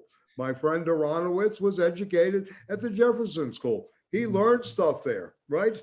He learned to read. It wasn't with the best people, it's not like you went with the best Aristotelian, but he read the Organon, early at 16, 17 years old. He read parts of Marx at that age. He read some of John Dewey. This was part of the curriculum where they had this, where Beryl could say, yeah, they had Althusser at 15, or 16, at least on the ISAs. In a way, right? Which needs to be rethought, of course, today, but but anyway, and this is what Stiegler is doing in some ways, through the ISAs in a different way. If you want to, this is another interesting part of this work. Yeah, Patrick, you wanted to say again? Yeah. No, okay.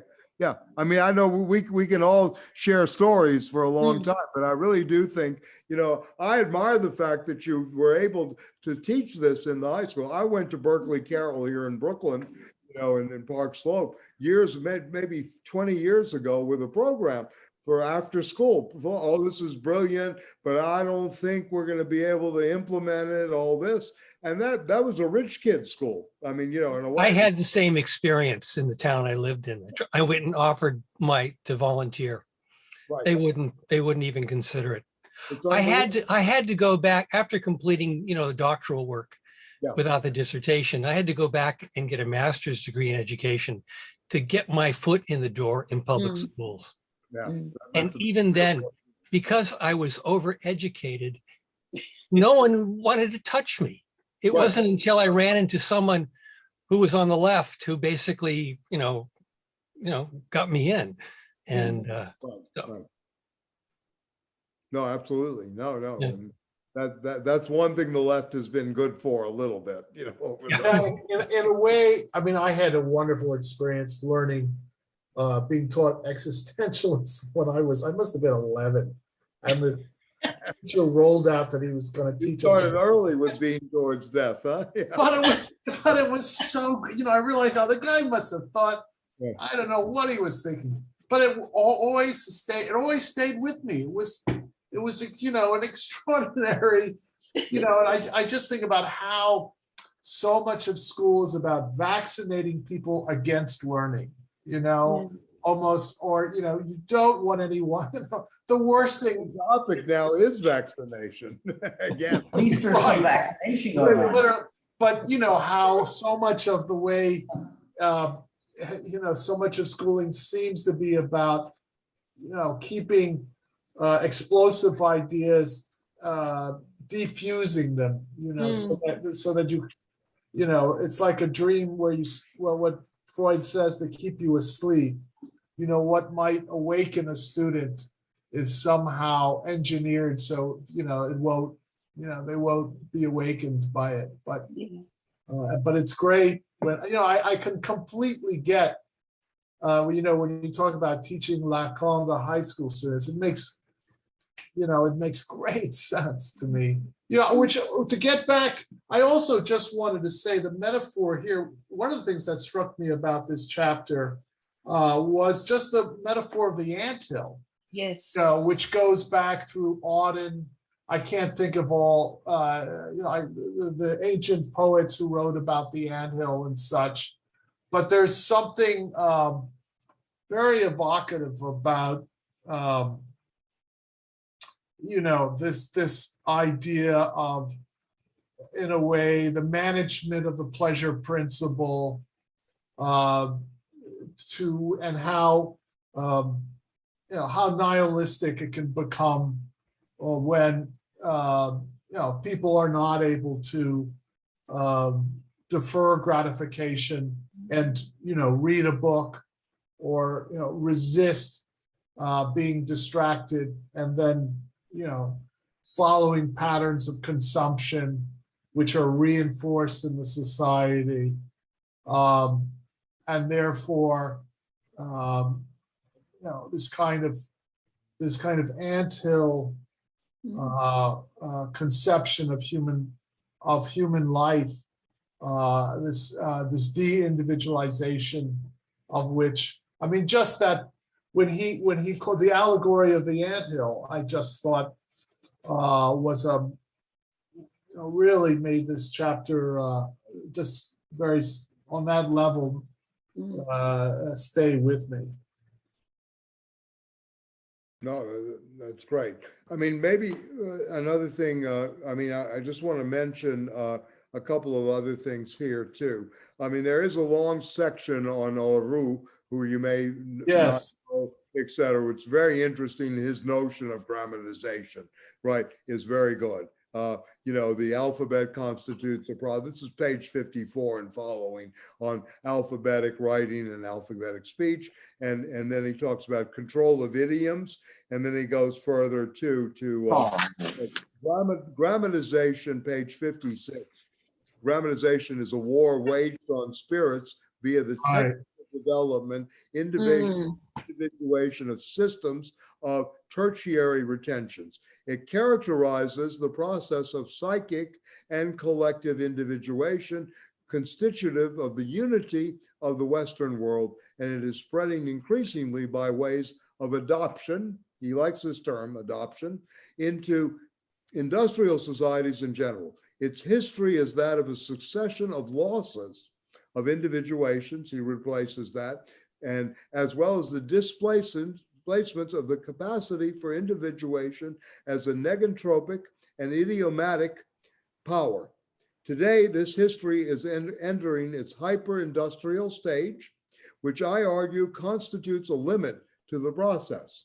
We've reached the limit of Western individuation, and in this respect, the end of the West. And it is in this sense, Deleuze can say, we are no longer Greek, not even Christian. Who's that we? Nietzsche would no doubt respond. Go on to the we. So he goes to the next section. I mean, this is a remarkable, again, chapters as you really learn from Stiegler, but sometimes he really hits it, right? And this one is very good. He goes in vampirization, attention, retentions, and protections in networks on the vampirization. And remember, Marx used the metaphor of the vampire, the blood, many times. And of course, the vampire is one of the two myths, Frankenstein and the vampire in our era. Yeah. Excuse me 1 second. So yeah, that's section 34, the attention economy. Yeah. Anyway, I just wanted to turn off the phone. Anyway, very, very important as well, the history of grammatization. But I thought one thing that, he's looking at going forward is who we are, right, in some ways, which is in the last section, we're the tiny minority, according to Stiegler, right?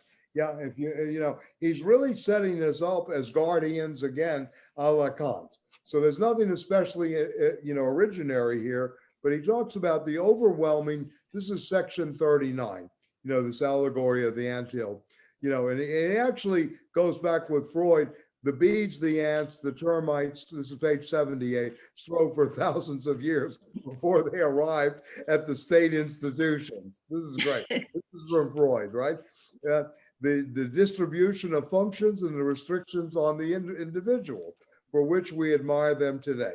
It is characteristic of our present condition that we should we feel we should not be happy in any of these animal states or the roles assigned in them to individuals, right? I mean, you could just read Kafka here. Yeah, we're always in the castle. You know, what floor of the castle are we on? As another metaphor, you could rewrite this chapter a little more in terms of the Weberian bureaucratization and nationalization of the world. Okay, so anyway, number 39, overwhelming majority, tiny minority. The reader will object in turn that such a hypothesis is nothing but pure fiction, does not correspond in any way to the reality of daily lived experience. To this, I would respond, firstly, by reminding the reader that this fiction describes an asymptotic tendency, tendency with which it is necessary to compose. And secondly, by asking him not to forget that, since he still has the will and the ability to read a work like symbolic misery, right? He is without doubt a representative of a social category that is currently very limited in size.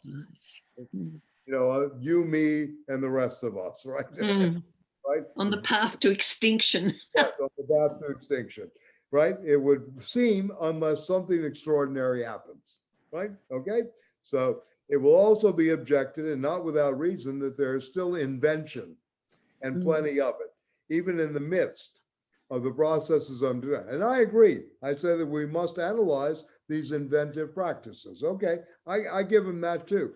I have done so elsewhere. I've not stopped doing so since 78. And I would add that I believe that I am led nearly all the time in all my actions by a concern to develop these kinds of practice. I would like to underline, however, that this fight for invention is taking place on the terrain of a game. And this is interesting about the possibility of avant-garde, you know, which was part of the description of what we're doing here, that are going head to head, and that everything is in place for one to put down the other. At the moment, it is practically a war, the result of which seems to me to be completely uncertain.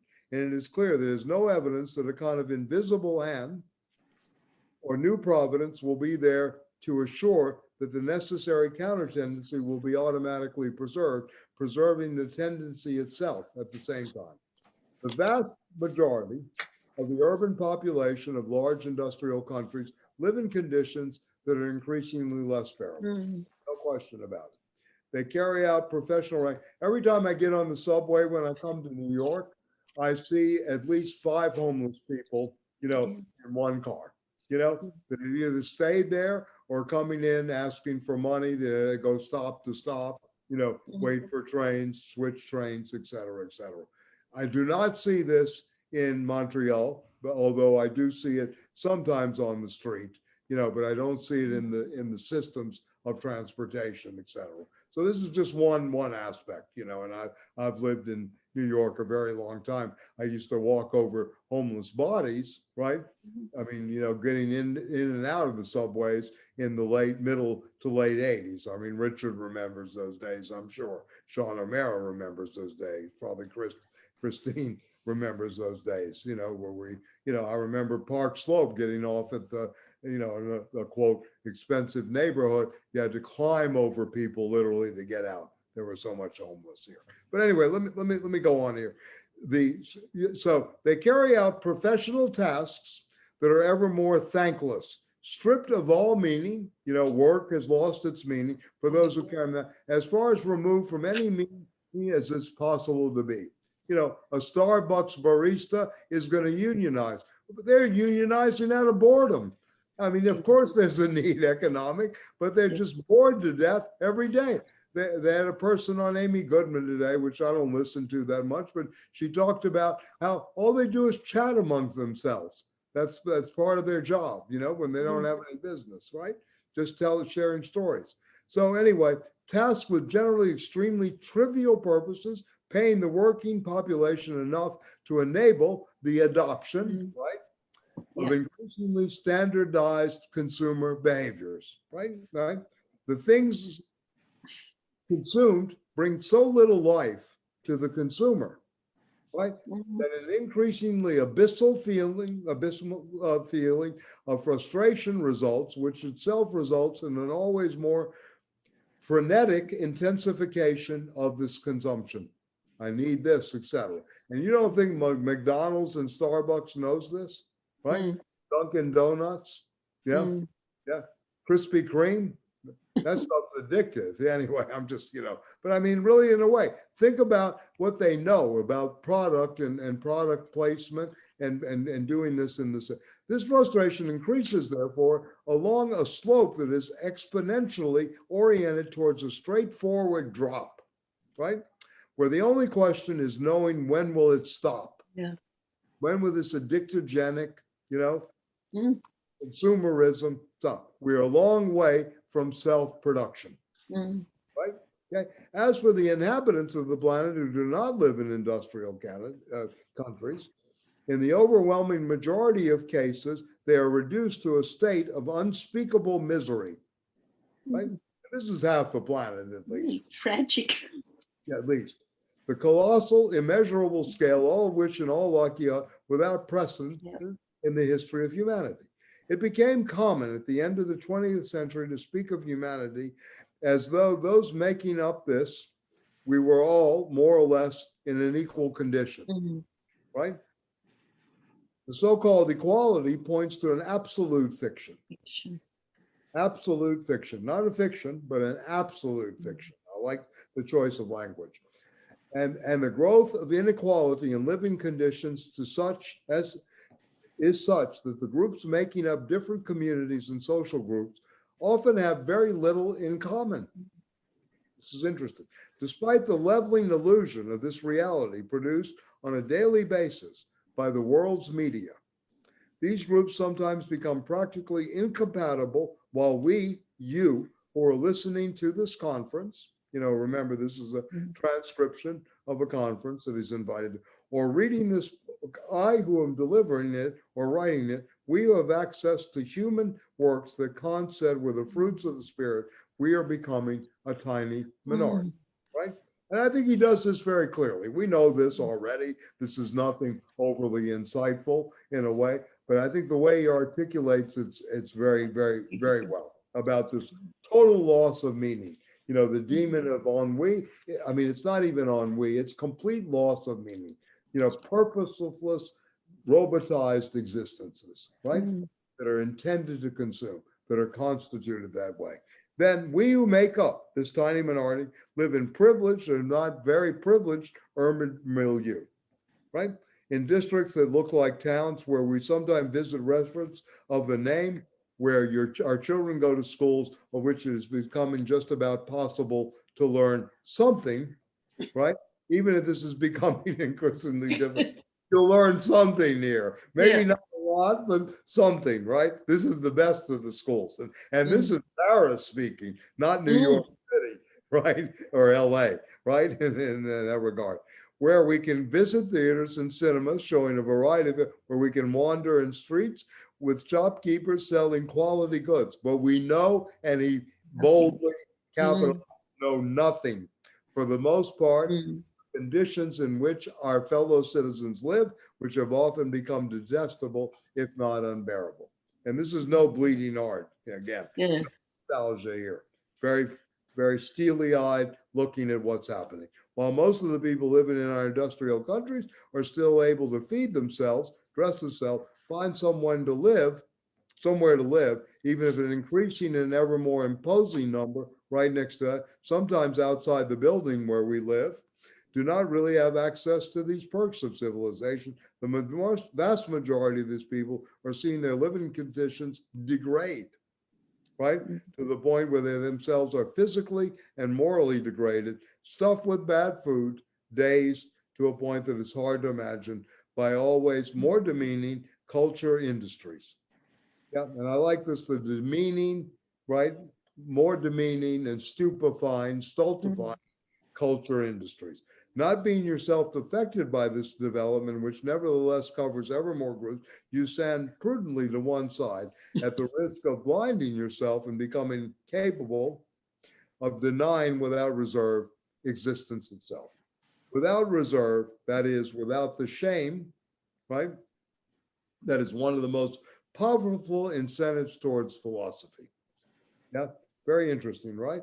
Another risk is that you fail to realize that you as well have perhaps already begun to allow yourself to be absorbed by this process of generalized degradation, becoming slowly but surely less and less capable of seeing what, like a new era of non-knowledge, here takes shape as the limping energy of chance that, for example, a felonious monk, so long as weapons, concepts, pianos, tuned, attuned, repaired and prepared, and other instruments are found.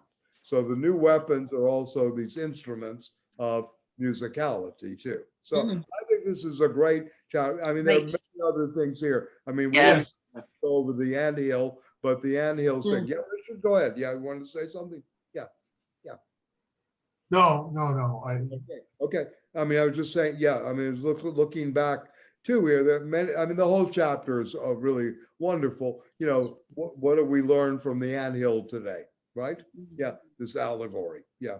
It's not a metaphor, it's an allegory, which, and Richard, correct me if I'm wrong, I have a kind of interpretation of allos, the other outside of the agora, right? That the allegory begins as the other story in the marketplace, right?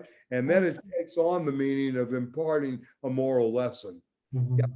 Yeah, that it could be the other story in the marketplace, right? We want good. Yeah. So the subversive, I'm going to whisper, or interpolation, to put it in Althusserian, the notion of interpolation, the Greeks already have it. Brothers from another planet. Yeah, I like to say that. Especially 4th, 5th, and 6th century, right? You know, what do the Greeks really mean? I mean, you know, they're a mixed people, right, in a way, you know, yeah. Anyway. Absolutely. And and the Benjaminian sense of allegory, you know, that it, which I think is in the Greek too, which is to say it's not it opens things up. It's a productive, creative spark way to present something. Right. No, very good. Yeah. And I mean, the great book in the English language is Agnes Fletcher's book on allegory and interpretation. Yeah, it was really a classic in the thing. And and so anyway, the allegory of the anthill, which goes from Freud all the way back to the two people. Again, you know, he's also citing, and this is the beauty of his work to me, is that he takes up something of his contemporaries and then he can work it through in this retentional apparatus and really give us something. It's really beautiful, right? You know, he talks about, what's the name, the two people that he got this from? You know, the two authors of the allegory of the anthill, right? You know, he talks about Dominique Fresneau and Jean-Paul Lachat, right? And it goes on. This is on page 76, right? Individual specialization as an anthill for the organic division of work. In the same way that social insects like ants, we found soldiers, foragers, and nurses. And he goes on to cite this work at the anthill that consists of several classes of individuals identified by the behaviors for task completion, reproduction, care of larvae, foraging for food, an inactive class. And he goes through this based on this work of Dominique Fresneau and Jean-Paul Lachat. Right. The meaning of the hot man, huh? Jean-Paul Lachat. The hot. Hot. Yeah. So anyway, very interesting here, right? And you know, individual connections as multiplication too, right? In many ways. So this is very, very important too, as well, right? And he has a whole section here too. Again, what does this do in terms of fostering ressentiment? This is a very crucial thing for our times. What shape does the ressentiment take? We certainly see it in the Freedom Convoy, right? In some what is really going on in strategies and states of ressentiment. At the same time, where is the ressentiment directed, right? And how can it be redirected, you know, in a sense? what new forms of ressentiment are coming up, which is a very dangerous thing. It is the bottom category of the Deleuzian reading of Nietzsche, in terms of types, right? Yeah, the type of ressentiment that could not do with anything, right? Yeah, the highest one. The sovereign and the artist are the highest types in the Nietzschean, in the Deleuzian ladder, if you will, of types in the Nietzschean, genealogy, right? How do we get these types, character types, right? And he wants to look at forces and the ressentiment, right? In many ways, in many ways. So this is another real question for us. I mean, I think going forward, where are we reading these new forces of ressentiment, and how can this turn, right? In a way, against, when we say we may be finished, we don't have anything left, right? We've reached this entropic state where everything is reduced to the same, as Patrick, reminded us, in a way, and by the way, Tony Wilden has a great piece called Beyond the Entropic, the principle of entropy in System and Structure as early as the 70s. So it's not like a lot of this is just new under the sun only, right? I mean, Wilden has it in his book on System and Structure, his first major piece of essays and communication, right, and exchange, right, which I think is his best book, even though he brought the translations. He brought Lacan to the United States, right, in some ways, by translating this stuff, and called himself the unhappy translator, unhappy consciousness, right in the beginning. Yeah. But anyway, I mean, very, very important, I think, to take up this category of ressentiment, which is a Nietzschean category. And also, if you know the work of Max Schleyer, wrote a book on ressentiment, who was a Christian, right, who did not consider ressentiment to be orchestrated by the priestly class. That's another thing. Stiegler never really goes into the priestly class. He'll go into in some ways, he sees himself as part of the guardian class that knows, right, in the Kantian sense, but he never sees this priestly class that comes out, right? He never really engages that, which is to me very interesting too. You have a salve for almost everything, this priestly class is developed. And of course the cult of the expert too. The Wendy Shermans of the world. I'm sorry, I'm really picking on people. But anyway, they go to, I mean, you can see the Soviet foreign minister laughing at these people. You can see it out loud. And you can imagine what they're saying in private by what they're saying in public. They're uneducated idiots in public. You can imagine what they're saying, Putin and company. And you have to hope they keep their phones on mute while we're talking. Oh yeah, I got you. I hear you. Yeah. Okay, good. Yeah, definitely. Yeah. Anyway, I mean, there are other aspects here, but this was a great chapter. Thank you, Richard, for bringing us there. The loss of individuation, because this is crucial to Stiegler, and also the reading of Simondon in another way. The last chapter is the War of Time, and I don't know. I've seen the film, by the way, the film that he had, the film about and he goes through cinematography, and he has a epigraph from Proust. This is 81, 82, right? I like this cinematography throughout the 20th century. This is section 41. Large-scale industry seized on image technologies, making the image into a major weapon in its transformation of the world into a market where absolutely everything is now for sale. Starting with the spectator's time of consciousness. Very, very crucial. And a veritable war is raging across all kinds of media for accesses to the temporal consciousnesses, right? The competition among the media makes the butchery of consciousness, this becoming pig. He's good with, he's got from the anthill, the allegory of the anthill, to the becoming, which Gilles Châtelet, who's a historian of philosophy, a philosopher, into a vile spectacle, right? Yep. And this is good. And it is a war against aesthetic experience, another paragraph down, what we were talking about last week, aesthetic conditioning, right? A war against real experience, aesthetic experience. Something we go back to in Heidegger, the Erfahrung and the Erlebnis, right? And the surface versus the real lived experience, in which we learn, of which the retentional apparatus is needs, which is to say, against the art and thought, other than mathematics, all thought is aesthetic. This is interesting, very Platonic of him. And always at the origin of a concept, you will find an affect.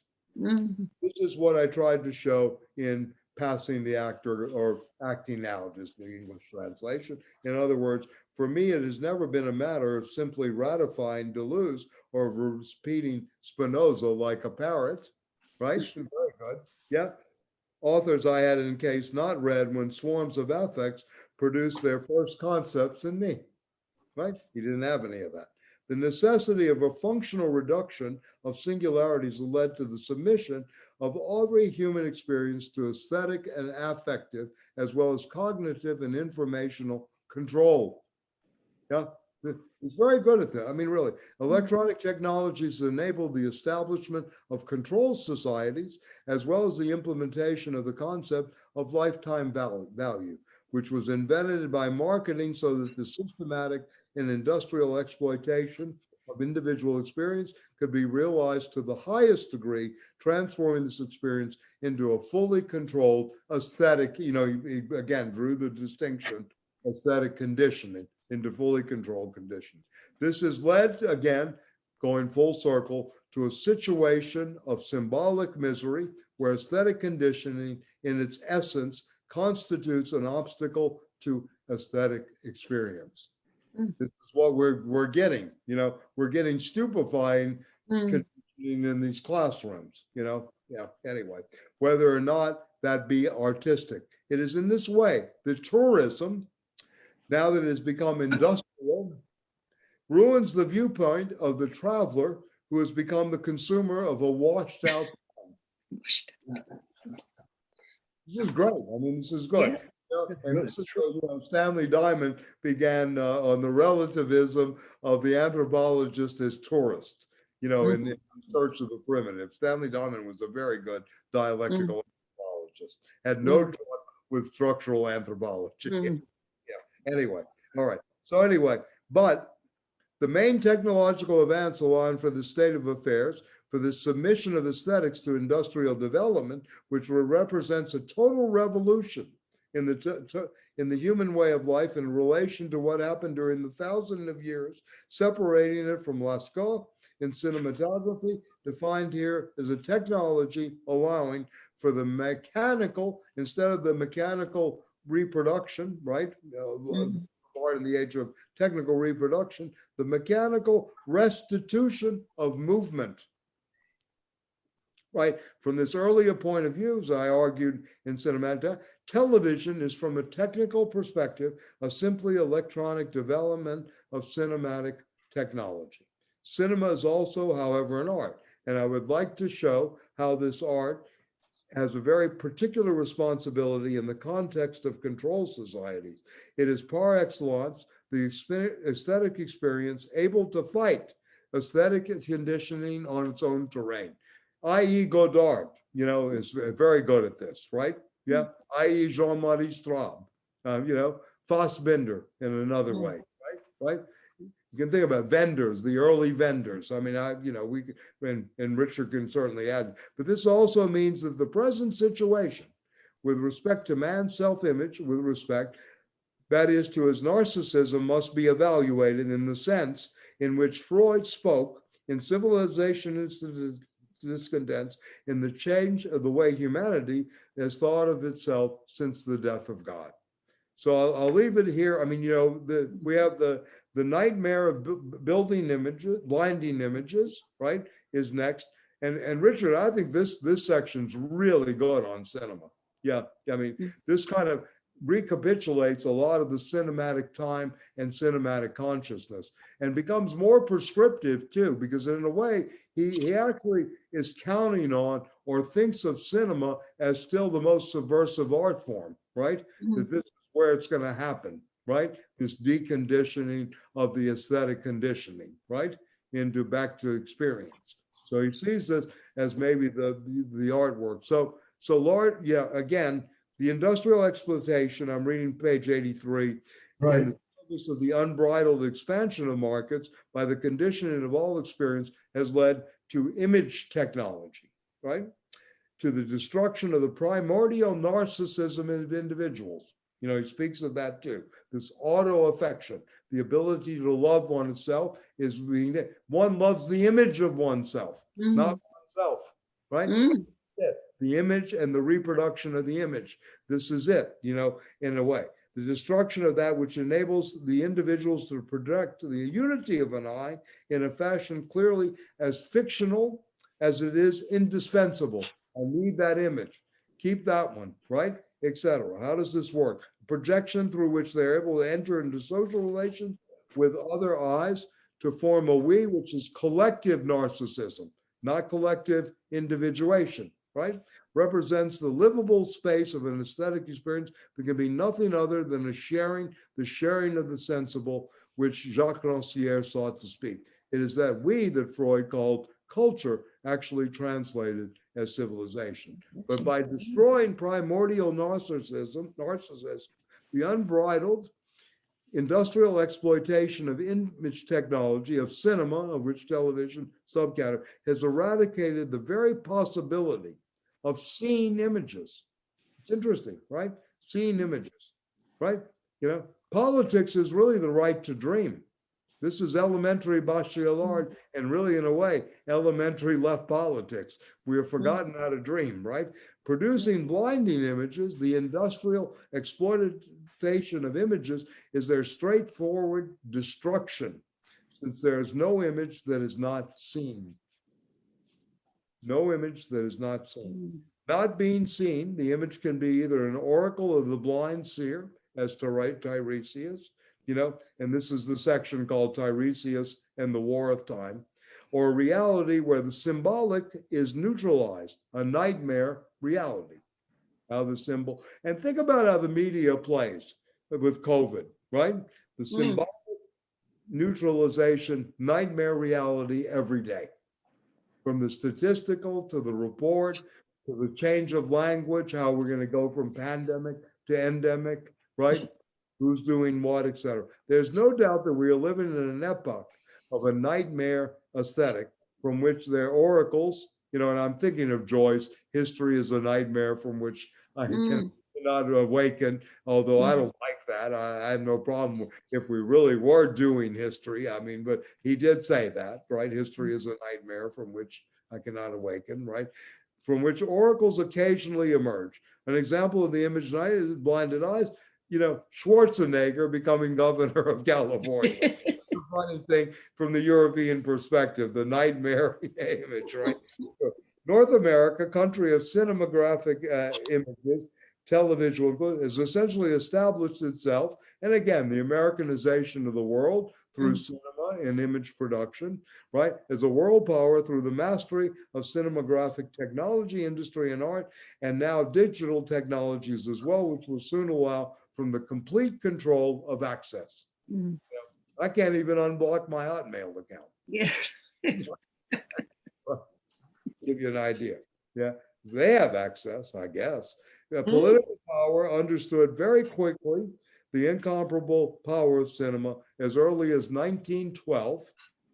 An American senator said that trade follows film. And Jean-Michel Frodon has summarized the American understanding of cinematographic power by arguing that films and television programs garnering the esteem and money of populations were more than GIs. Yeah. GIs and Rita Hayworth, GI, you know, et cetera, right? Right, et cetera. Isn't that how the West won the Cold War? Yep. Okay, yeah. I told you the story when I met Jade Jagger coming out of a Pasolini film, and she was on her way to Czechoslovakia to bring them good movies, right, from the West, right? This was her intervention. This was 1980, I think 87 or 88, right before, we had the break in the Berlin Wall, right? Interesting, huh?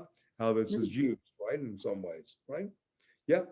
And since September 11th, at least, GIs are having to replace films, even while the 11th of September was a unique global television event. And Stockhausen got into trouble. You knew that story, right? Yeah. Okay. Anyway, the uncanny, not quite live broadcasts, which have doubtless the most watched in history, more than the live lunar landing of Neil Armstrong. Will the return of television repressed put GIs before cinema in the long term? Whatever the reply, the question assumes that cinema, like GIs, is a weapon, right? And we know that. I mean, the camera as weapon, right? It is a political weapon, et cetera. Nothing new here.